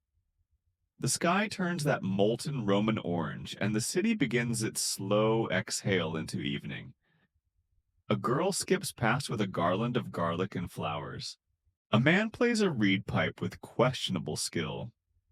The scent of roasting onions drifts from somewhere close by. You feel, dare you admit it, oddly proud. Sure, you haven't bathed. You smell like rust and moss. But your corner of Rome is better than it was this morning. A little cleaner, a little safer, maybe even a little more sacred. Domitilla's cat rubs against your leg. You try not to take it as a divine endorsement. As twilight wraps around the buildings, torches are lit and conversations swell. A group gathers around the repaired shrine for an impromptu offering: some figs, a small loaf, a carved wooden spoon. You add one of your remaining asses, tucking it behind Mercury's heel. Tomorrow, someone will probably steal it. But tonight, it feels right. Back at your room, you stretch your sore muscles, sink into your cot, and let the distant hum of Rome lull you into half sleep. You think about the invisible threads that hold this city together. Not emperors or soldiers, but neighbors with brooms and broken statues. Maybe that's the real Rome. Not the form, not the palaces, but a patched cistern, a shared hymn, and a block full of people just trying to make it to the next festival without everything catching fire. Or flooding. Or both. You're awakened at dawn by the unsettling sound of metal scraping against stone. For a fleeting moment, you think Rome is under attack barbarians, or perhaps a gang of especially determined bakers. But no, it's just your neighbor dragging a heavy cart toward the Sabura market. Which reminds you, today you're joining the workforce. Because here's the thing. Rome may be history's crown jewel, but it runs on labor-grimy, exhausting, and occasionally dangerous labor. And unless you're rich, retired, or incredibly lucky, you work. Everyone does. You either contribute or you get left behind. So today you've picked up a temporary job hauling amphory for a merchant near the Tiber. He was desperate. You were broke. It's a perfect match. You eat a bit of last night's bread, still crusty and faintly smoky throw on a tunic that smells like 3 yesterdays, and shuffle toward the riverbank, trying not to trip on cobblestones that seem personally offended by your ankles. Down by the port, the city shifts into another gear. Cranes creak, slaves shout, oxen grunt, and the river gurgles with unbothered indifference. You spot your employer, a balding, round-bellied man named Publius, who points toward a stack of clay amphorae and yells, "Don't drop the garum." Ah, yes, the garum. This fermented fish sauce is Rome's version of ketchup if ketchup smelled like feet and made your eyes water. People love it. People crave it. And today you're carrying vats of the stuff through crowds and uphill. You hoist one amphora and nearly fall backward. It's heavier than shame after toga karaoke. You trudge, stagger, sweat. The cobbled streets offer zero forgiveness. Every now and then, someone steps directly into your path. A goat. A street performer with a flute. A man reciting Virgil loudly to no one. You start to understand why Roman feet always look so tired in statues. Still, you push on, managing to deliver 5 amphorae before your spine begins drafting a resignation letter. You pause for a breather, resting beside a cracked public fountain where other workers are gathered. Dock hands, porters, cooks on break. One offers you a dried fig. Another complains about the new tax on imported olive oil. A third claims he saw a senator paying someone to stand in line for him at the bathhouse. You all nod. That tracks. You get back to it. Another round of hauling, this time wine amphorae. You pass through the bustling market of the Foremborium, where butchers shout, cloth vendors haggle, and a chicken escapes its cage with bold defiance. The smells are overwhelming: sweet spices, roasted meat, river sludge, and yes, a strong undercurrent of garum. Historians still argue whether Rome's labor class had any real upward mobility, or if the system was just cleverly tiered stagnation. Some freedmen did make fortunes, others stayed one step ahead of starvation. But what's clear is that the city's spine was built on the backs of its workers, men and women, who sweated through days like yours. You pass a bakery and envy the man tossing dough. He's inside out of the sun and smells like something you'd actually want near your nose. At midday, Publius gives you a chunk of bread, a wedge of sheep's cheese, and permission to sit. You do, grateful. Your back is sore. Your tunic is glued to you. You've inhaled more dust than air, but you've also earned your few coins. And in this moment, sitting on a barrel beside the Tiber, squinting at the skyline of temples and domes, you feel almost competent. Until Publius asks if you're free tomorrow. You don't answer right away. After lunch, you're redirected to help offload a shipment of imported Spanish ceramics. It's delicate work requiring careful grip and balance. You're paired with a man named Sextus, who speaks 5 languages and seems to have broken a toe in each of them. Watch the glaze, he warns, as you wobble down a ramp with an armful of amphorae. You nod, trying to hide your internal screaming. A boy runs past you with a shout jostling your elbow.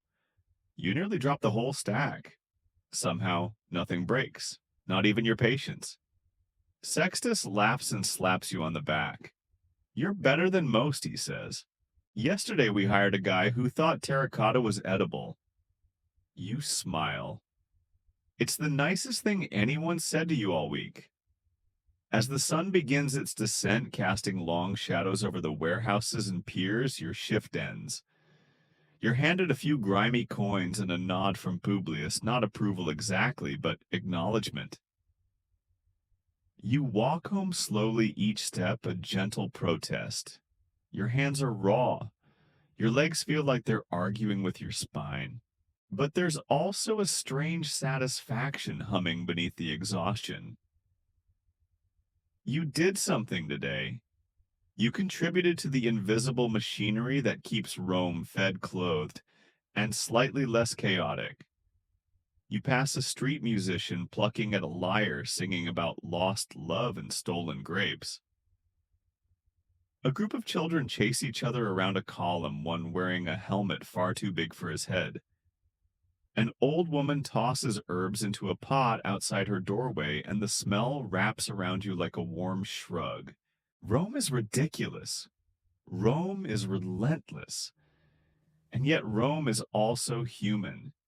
Every broken amphora, every tired porter, every barked laugh between shifts, it's all part of the living, breathing beast you're now hopelessly tangled in. You finally reach your room, collapse onto the bed, and stare at the ceiling. There's a crack shaped like a dolphin. You name him Gaius. He's your friend now. You don't even remember falling asleep. It's the clanging again, metal on metal, sharp and impatient. You groan, roll over, and briefly debate pretending to be dead. But Rome doesn't let you hide, not even from a smithy's apprentice who insists that 6 a.m. is the perfect time for anvil percussion. Today's assignment: you're shadowing one of the city's many craftsmen. A blacksmith named Aulus has agreed somewhat reluctantly to let you observe, maybe help, and hopefully not destroy anything irreplaceable. He's got the arms of someone who's fought both fire and fools and survived both. You arrive just as he's stoking the forge, a squat beast of brick and flame wedged between two alleyways. The air already smells like iron charcoal and sweat from 5 other lifetimes. You're given a pair of tongs, a suspiciously dented apron, and exactly 0 instruction. Owlus just nods. Don't touch the glowing parts. Helpful. You try to look useful. Metal clinks, sparks fly. The forge roars like a hungry god, and you're already sweating like you're on trial. Your job: hold things, fetch water, maybe not catch on fire. It's a low bar, and yet it feels heroic. Blacksmiths in ancient Rome are essential. They make everything: nails, hinges, plows, door fittings, chains, locks, weapons armor. If it's metal, then vaguely important a smith made it. Yet their shops are crammed into back streets like Rome's secret heartbeat thumping behind the city's marble face. Aulus moves with terrifying precision. He grabs an iron rod, heats it until it glows the color of molten sunset, and hammers it into a shape you barely recognize until it cools and becomes a door latch, simple but perfect. You hand him tools, dodge embers, and mostly stay out of the way. By mid-morning, you're blackened with soot and vaguely metallic smelling.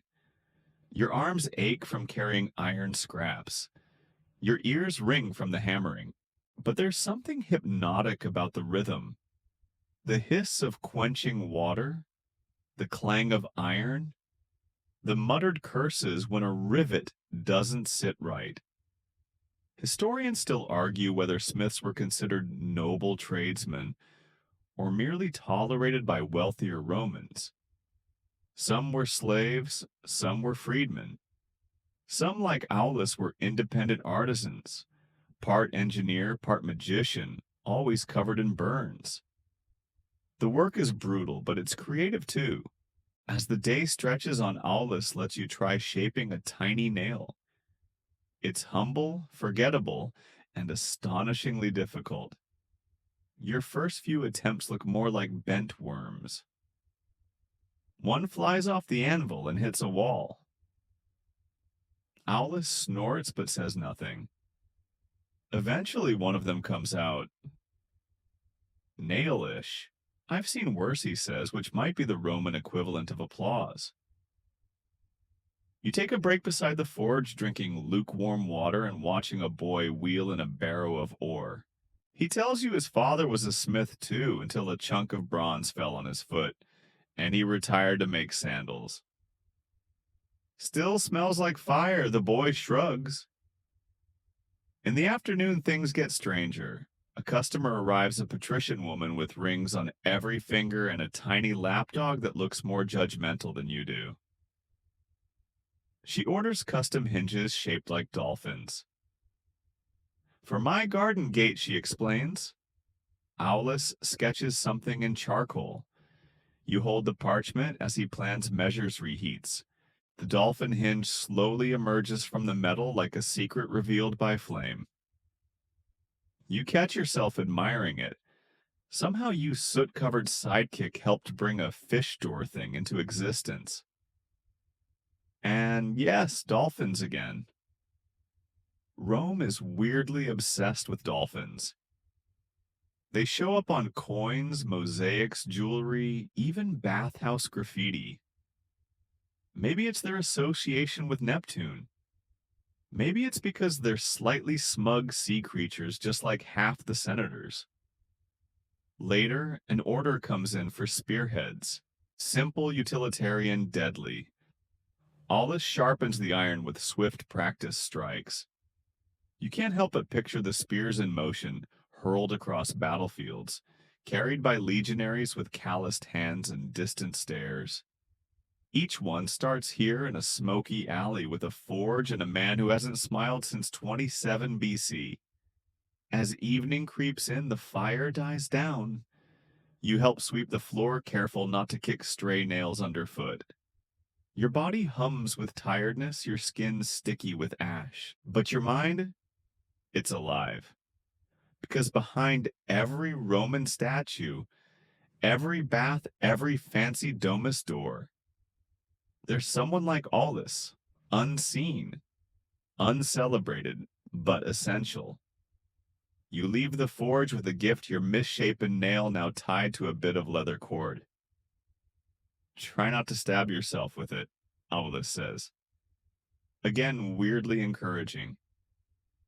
On the walk home, you notice things differently. The iron gate latches, the hinges on the tavern door, the bronze bucket a child carries past you, all of it created by hands sweat fire. Even the gods, it seems, respect smiths. Vulcan, Rome's forge deity, is one of the oldest in their pantheon. He's not beautiful, he limps, but he makes. And in Rome, to make something useful is a kind of holiness. You pass a soldier sharpening a blade, a merchant counting coins, a child twisting a wire into a toy. Every one of them depends on fire wielders like Aulus. Back in your room, you place your nail charm on the windowsill. It's crooked, ugly, perfect. You fall asleep to the phantom sound of the hammer clang. Hiss clang, a lullaby of labor echoing through stone and centuries. You wake to the sweet sound of someone arguing with a mule, loudly in Latin, and frankly, the mule is winning. Your body aches in all the places you forgot you even had yesterday. Shoulders, knees, mysterious mid-back regions. But there's no time to wallow today. You're following the pulse of Rome's economy to its buzzing, chaotic heart, the marketplace. Not just any market, though. You're heading to the Forum Romanum, the ancient world's version of Wall Street Amazon, and an over-scented food court all rolled into one. You weave through a morning crowd already thick with the smell of onions, wool, and body heat. The air pulses with shouting vendors, squabbling buyers, and the occasional pickpocket trying to look casual. You clutch your coin pouch like it's a baby bird. At first glance, the Roman Forum feels like architectural whiplash columns, rising beside crumbling walls, sacred temples crouched beside shady taverns. But it's alive. This is where it all happens. Senators gossip over figs. Philosophers hold impromptu lectures no one asked for. And merchants argue with a passion that would make a gladiator blush. You stop by a stall selling dates and dried apricots. The seller, an older woman with no time for nonsense, eyes you skeptically. You buying or just breathing my fruit fumes? You buy one date. It's sticky sweet and tastes like ancient sugar glued together with history. Markets in Rome weren't just for food. You pass stalls overflowing with everything from Egyptian linens to tiny glass perfume bottles. Leather sandals, silver bracelets, cheese wheels, spiced wine baskets of snails. If you can imagine it, someone's already tried to sell it twice. Historians still argue whether these stalls were formally assigned or if vendors just staked out space with enough yelling. Some sources suggest there were taxes or permits involved. Others imply it was more whoever yells loudest gets the corner. You pause by a bookstall. Wax tablets and scrolls lie carefully stacked their titles in faded ink. One scroll promises love spells. Another is a cookbook with questionable advice about boiling dormice. You resist the urge. Further in, you spot something rare, a money changer at work. His fingers blur across coins from different corners of the empire, sesterti, drachmae, denarii, aurei. He weighs them, inspects them, flicks one with a critical eyebrow. You ask if your humble coins are legit. He snorts. Barely. Spend them quick before someone else notices. Thanks. You wander deeper and end up face to face with a street performer, a man painted head to toe in gold, posing as the god Mercury. He winks when no one's looking. A small child throws a fig at him. He doesn't flinch, a true professional. In a quieter corner of the forum, you hear raised voices. A business deal. Two merchants are arguing over the quality of Spanish olive oil. One insists it was stored in the wrong type of amphora. The other threatens to sue. A nearby scribe eagerly jots it down. Free court drama is still court drama. The Roman legal system often spills into public view, and the forum is its stage. Disputes are resolved here. Daily land claims, debt disagreements, trade infractions. You pass a wooden notice board listing upcoming trials and public decrees posted for anyone who can read. You try to look like you can read. You find a bench near the Temple of Saturn, once a treasury, now a grand columned landmark where pigeons rule like lazy gods. It's a good spot to watch the swirl of commerce toga-clad senators, haggling like fishmongers farmers, trying to offload bruised apples, a baker who smells like triumph and yeast. One man pushes a cart full of mosaic tiles. Another sells bronze charms shaped like feet meant to bring luck or cure gout. Or both, you buy one just in case. A young girl passes you with a tray of honey cakes. You buy one. It's warm, spongy, and possibly the best thing you've eaten since arriving.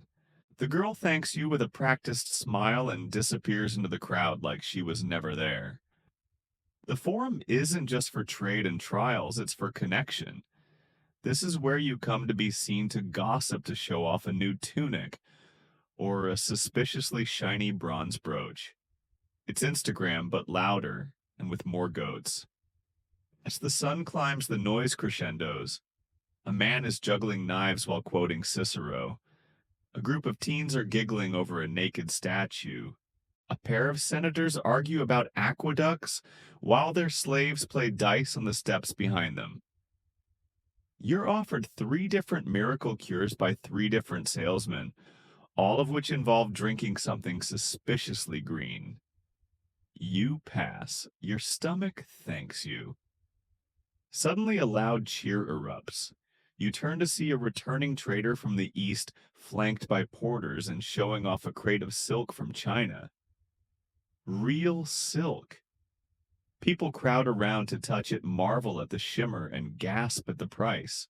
Trade in Rome reaches across continents. Goods arrive via ship, camel, mule, and exhausted human. Silk from China, spices from India, amber from the Baltics, slaves from everywhere. Rome is an empire not just of land, but of trade routes, and the forum is the checkout counter. You spend a while watching negotiations. Haggling is an art form here, part theater, part endurance sport. A man argues for 20 minutes over a small statue of Jupiter. He walks away twice, returns twice, buys it, still looks unsatisfied.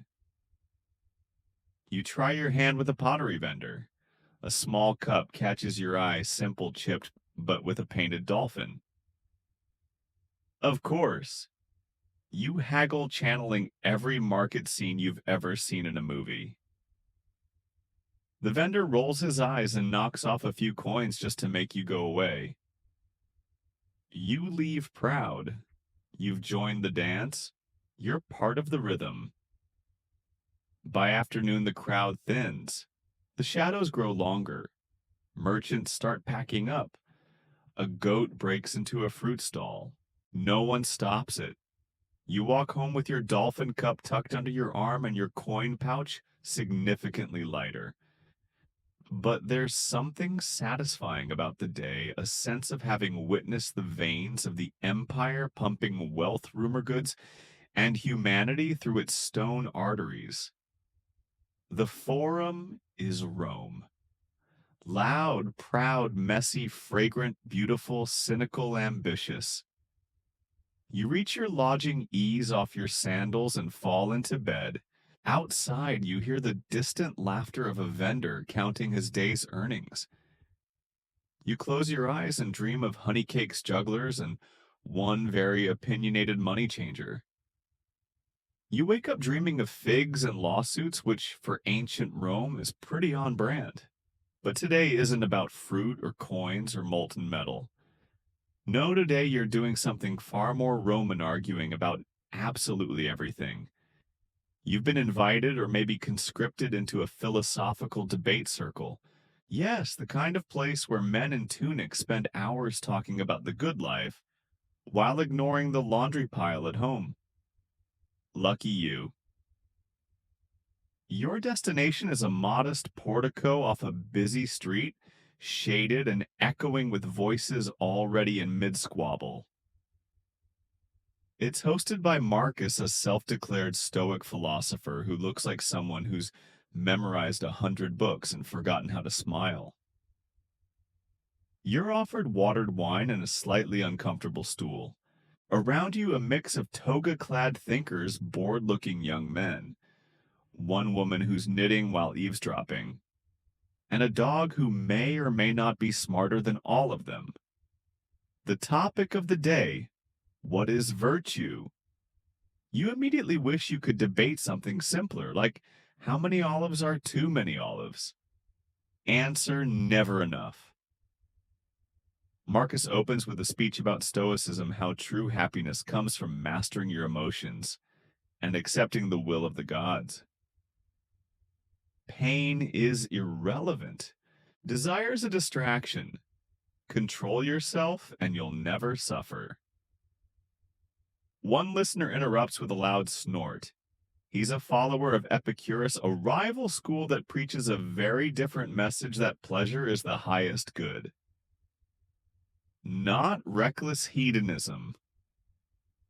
Epicurus wasn't about wild parties, but rather peace of mind, freedom from fear, a life of quiet contentment.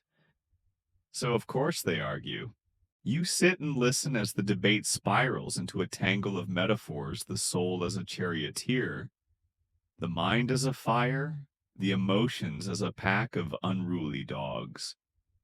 It's part TED Talk, part soap opera. Historians still argue whether these philosophical gatherings influenced everyday Roman life or remained an elite pastime. Did they shape policy and law, or were they mostly toga-clad daydreams over diluted wine? You try to keep up. One man insists that courage is the highest virtue. Another claims it's wisdom. Someone else brings up Cato the Younger as the perfect Stoic. He once committed suicide rather than live under Caesar's rule. The dog barks when it hears Caesar's name. Coincidence. You're invited to share your thoughts. Panic. Your mind is a blank scroll. You mumble something about how true virtue might just be letting someone else have the last honey cake. There's a pause, then a chuckle, then shockingly nods of agreement. Moderation in sweetness. Marcus mutters, stroking his chin. Interesting. You philosopher. The debate drifts toward politics, as they always seem to in Rome. Someone praises the Republic's old ideals. Another praises the empire's stability. Tensions rise. A few glances at the doorway suggest this isn't the first time someone stormed out over Cicero versus Caesar. To cool things off, someone recites a bit of Seneca. It's about life being like a play. You don't control the length, only how well you act your part. You think about that, about how in Rome life is very much a stage, and some people have better scripts than others. Outside carts roll by, a peddler shouts about leeks, a child chases a hoop, and inside men debate whether humans are born good or corrupted by society. You sip your wine and feel both oddly small and oddly timeless. The afternoon drifts into talk of fate. The Stoics believe in determinism. Everything that happens is preordained by nature's logic. The Epicureans argue for free will. We choose, we suffer, we learn. You think of all the strange choices that led you here, shadowing smiths, bribing bathhouse guards, losing money at dice games, and wonder if any of it was fate or just very human chaos.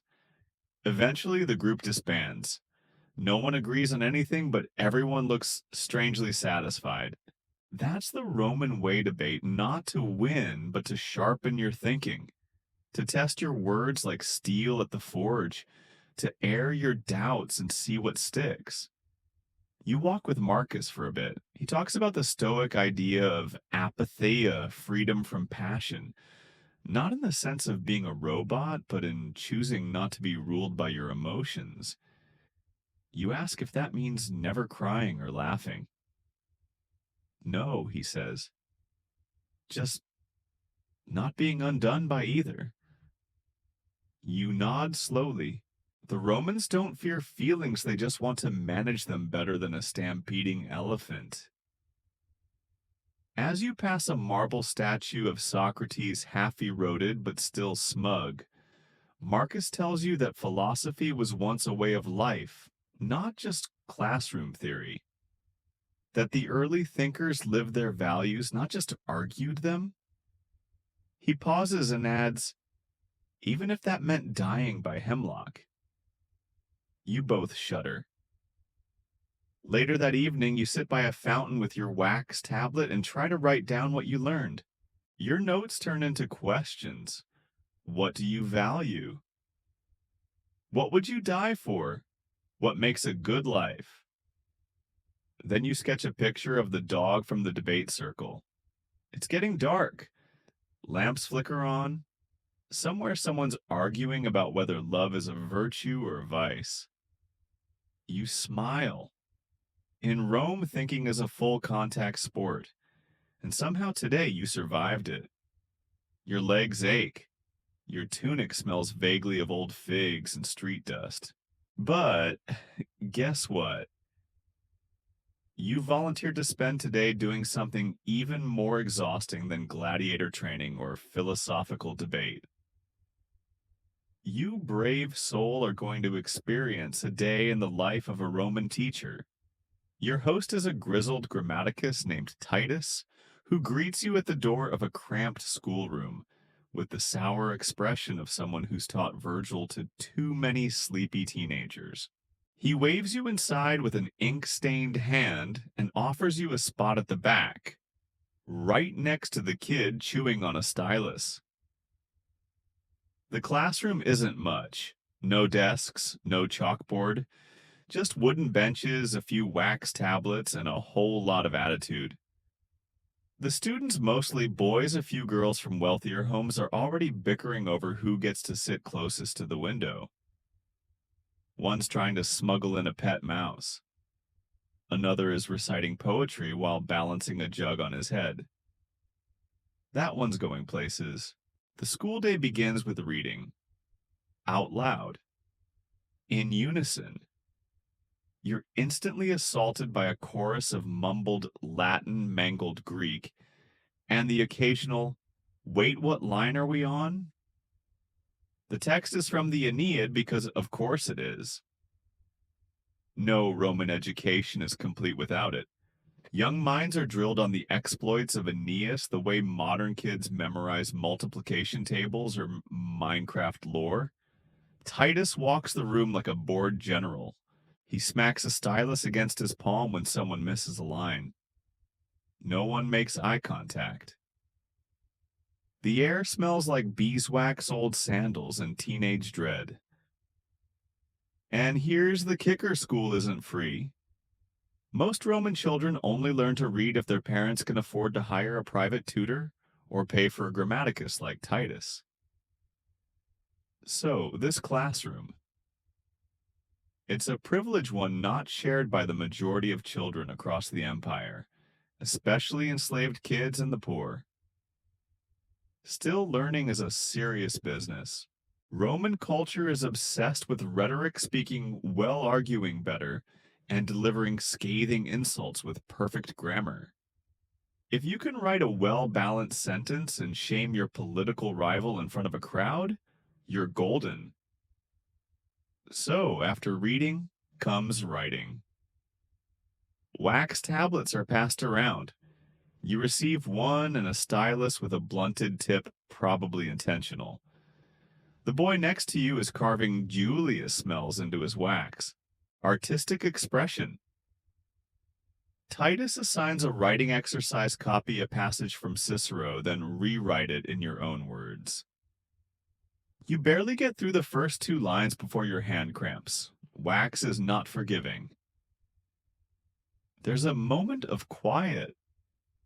Then a student in the front row sighs theatrically and says, "Why must we always write about dead men?" Titus doesn't miss a beat, because the living ones are too busy making mistakes. Burn. Later, it's time for debate practice. The students are divided into 2 groups. Topic: should the state fund public games? One group argues, yes, it entertains the masses, keeps them loyal, celebrates Rome's greatness. The other argues, no, it's a waste of money and encourages decadence. You're assigned to the yes team and manage a weak point about circus snacks boosting the economy. It gets a polite laugh. A girl on the no team counters by quoting Seneca and suggesting that chariot races rot the soul. Even Titus claps. Historians still argue whether these rhetorical exercises actually prepared students for real civic life or were just elite brain games. But one thing's certain, Romans adored a well-turned phrase.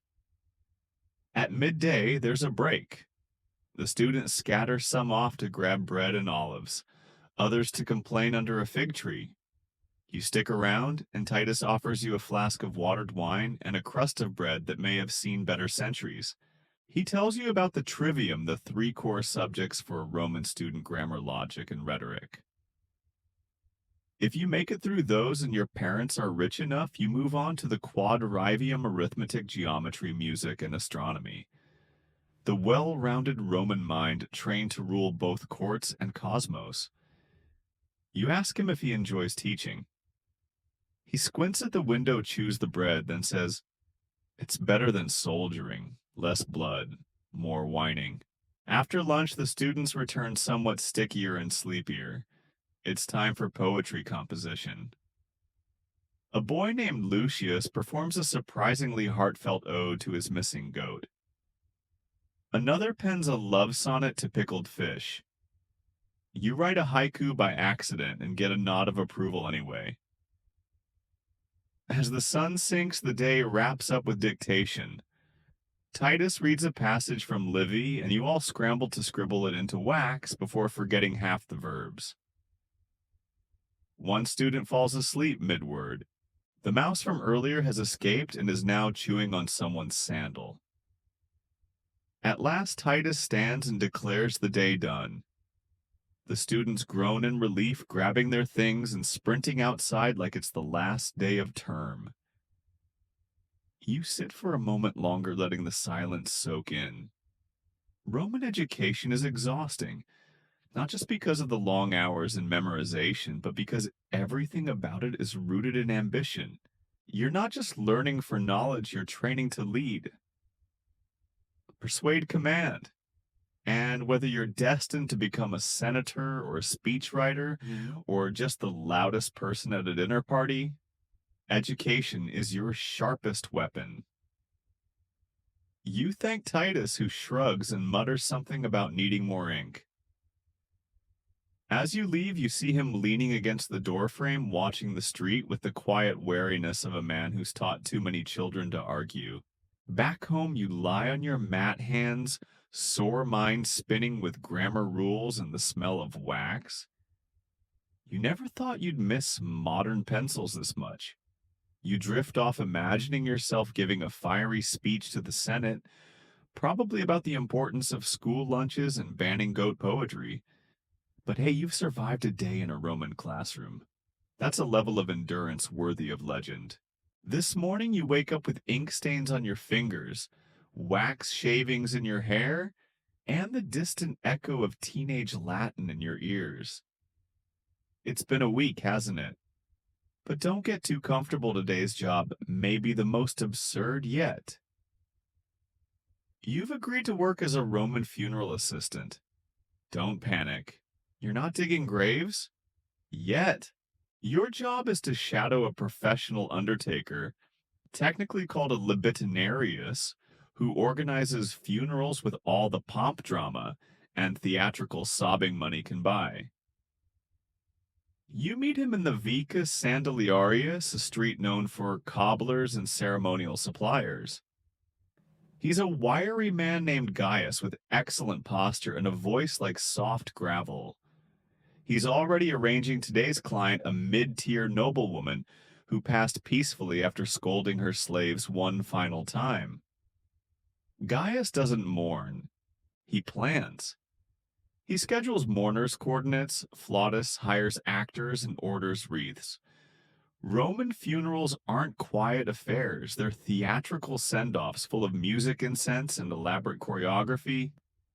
Today's will include a small procession and a recitation of her family line shouted dramatically by a hired Praco town crier with lungs of steel and no sense of volume control. You start by helping wash the body with warm water and oils, a surprisingly peaceful process. The family insists on rose petals and lavender Rome's version of a scented farewell. The deceased is then dressed in her finest stola and jewelry hands, folded as if dreaming of better neighbors. Next, Gaius shows you the imagine's wax death masks of her ancestors. These eerie visages, stored carefully in cupboards between funerals, will be worn by actors during the procession. Yes, really. Picture it, paid performers wearing the creepy likenesses of your dead relatives, walking silently behind your coffin. Somehow, it's both respectful and the stuff of sleep paralysis. Historians still argue whether these masks were always accurate likenesses or idealized to flatter the family. Were they tributes or just ancient PR? The procession begins at noon, winding through Rome streets toward the Forum. You carry a torch and try not to trip. Crowds gather. Some are mourners. Some are nosy neighbors. Others are just here for the drama and the flautists who play off-key but with enthusiasm. People cry loudly. Some overact. One woman beats her chest so theatrically that she accidentally knocks off her own wig. Gaius sighs and hands you a spare. At the front, the town crier bellows the woman's name achievements, mostly charity, and an excellent fig cake and lineage, heavily edited for flair. A few of the ancestors in wax masks nod solemnly, though one nearly faints in the heat. Eventually, you arrive at the Forum where a eulogy is delivered by her adult son. He gets emotional halfway through a line about her wisdom and courage in negotiating fish prices. You spot a few real tears. That's rare. After the speech, the body is taken outside the city walls to be cremated, a strict rule in Rome to keep the city sanitary. Gaius explains that cremation is more common now than burial, but both are practiced depending on tradition and class. The funeral pyre is already prepared, and you help place the body atop the wood.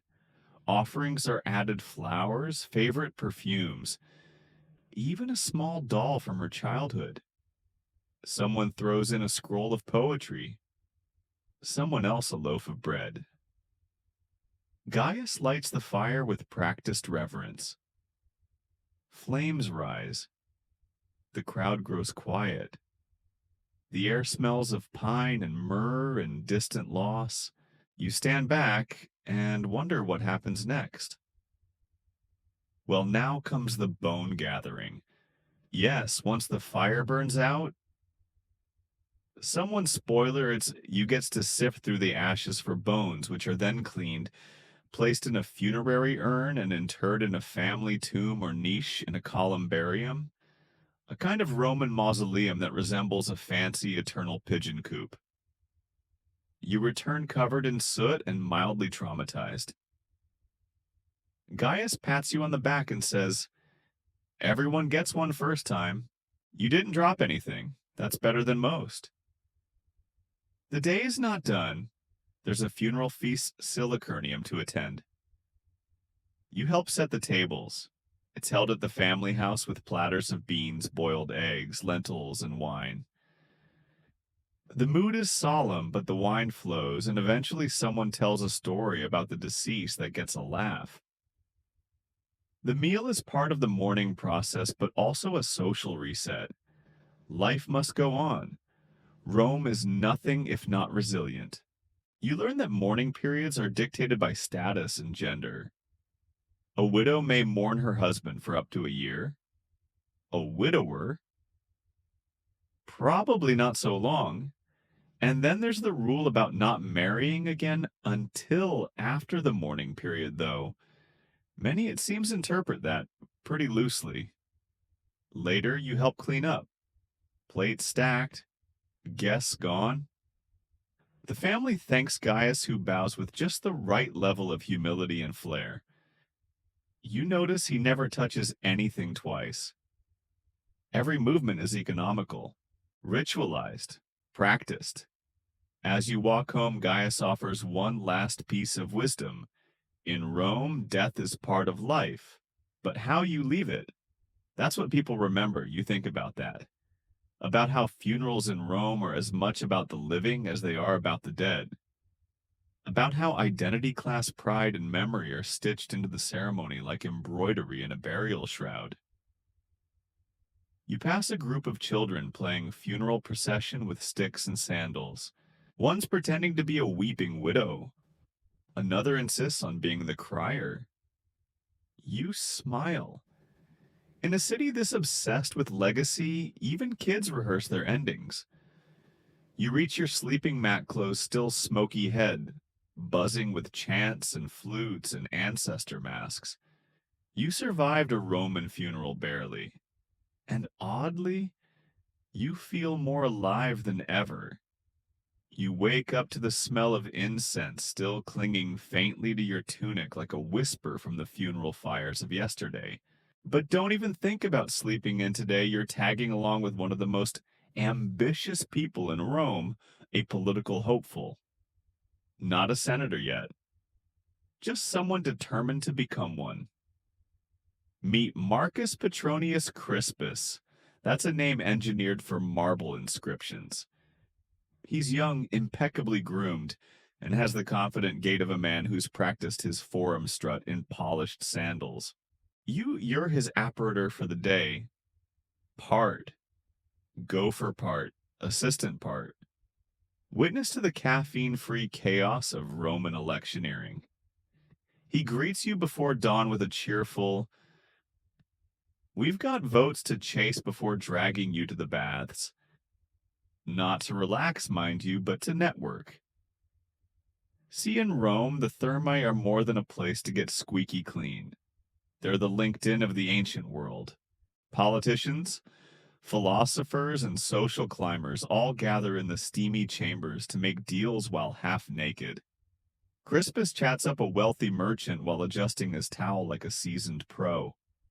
You meanwhile try not to trip on a soap-slick floor or make eye contact with a retired general exfoliating aggressively. Next stop, the Forum. Crispus is running for quaestor, the first rung on the ladder of Roman public service, the cursus honorum. It's a modest position responsible for managing public funds, but a critical step toward higher offices like praetor and, eventually, consul. You trail him through the crowded square, dodging street performers and philosophical hecklers. He greets every eligible voter like a long-lost cousin, shaking hands, complimenting tunics, even remembering someone's cat's name. It's exhausting. His campaign team, mostly extended family and favor-owing friends, passes out tokens with his name on them. Not technically a bribe, just a souvenir. Totally different. You help him rehearse his speech near the rostra the speaker's platform where great orators once thundered. His lines are filled with carefully vague promises: more grain for the poor, fewer taxes for the rich, cleaner public latrines, something for everyone. And then the speech. Oh, the speech! He steps up, takes a dramatic pause. The toga swishes just right. My fellow Romans, he begins, and you're already impressed. You can tell he practiced the cadence rising on fellow softening on Romans. He mentions his grandfather's war record, his mother's piety, and his personal vow to restore the dignity of the treasury, which, let's be honest, mostly means not stealing as much as the last guy. The crowd applauds. Some genuinely like him. Others just like free wine, which he arranges to be distributed in the square strategic generosity. Historians still argue whether Roman elections were decided more by policy or personality. The reality, it's a swirling mix of both, plus a dash of who's throwing the best banquet this week. Crispus hustles to a quick lunch with a senator who's pretending not to endorse him. You tag along and get to nibble olives and soak up the finer points of backroom deal-making. The conversation is coded. We admire your energy means don't make us regret this. And Rome needs new blood translates to, but not too much and preferably from a nice family. Later you follow him to the Saepta, the enclosed area where citizens cast their votes. The system is complex, organized by tribes and centuries weighted toward the elite. Crispus pretends not to notice, though he's memorized the name of every centurion in the first row. You don't get to vote, obviously. You're not a citizen. You're barely awake. The evening brings the real test: a dinner party. If morning baths are where you shake hands, dinner is where you secure futures. Crispus hosts in his family's domus, and you help set out wine fig pastries and decorative lettuce for aesthetics not eating. The guest list includes a retired general, 2 clients of a powerful patron, and a playwright who once insulted half the Senate in a comedy skit. It's lively. Crispus makes the rounds laughing at jokes that don't land, praising a poem he definitely hasn't read, and smiling so hard his face might crack. You refill goblets fan smoke from an overzealous censor and watch politics unfold like theater, equal parts flattery and farce. There's a brief interruption when someone brings up his opponent, a grumpy old patrician with better sandals but worse people skills. Crispus deflects with a well-timed toast to the noble competition that sharpens Rome's future. Applause all around. You internally award him a gold star. By the end of the night, Crispus looks exhausted but triumphant. He thanks everyone personally, even you, offers you a half-eaten honey cake in gratitude. You take it. You've earned it. As you walk home under a moon-silver sky, you realize just how much of Roman politics is about performance. Image. Optics. Whispered deals and steamy baths. Toasts over roasted dormice. Promises as delicate and easily broken as a clay token. And yet, for all its smoke and spectacle, politics matters here. It shapes who eats and who doesn't, who gets taxed and who gets statues. And if Crispus wins, he'll owe favors to everyone you met today and then some. You pass posters with his face on them, some tastefully done, others crudely painted by enthusiastic cousins. It's easy to laugh, but beneath it all is something stubbornly familiar. Ambition, hope, the belief that maybe, just maybe, he can do it better than the last guy. Back at your mat, you sit for a moment before lying down, honey cake still clutched in one hand. You've survived gladiator school sewer duty and even Roman fashion. But this day of soft power and sharpened smiles, this might have been the slipperiest of all. Because in Rome, it turns out politics isn't just blood sport. It's performance art with very real consequences. And now, with your last task done, the candles flickering lower and the whispers of Roman ambition quieted behind you, it's time to soften the day into something gentler. The streets have emptied. The forum no longer echoes with arguments or applause. Even the temples are still their columns bathed in starlight.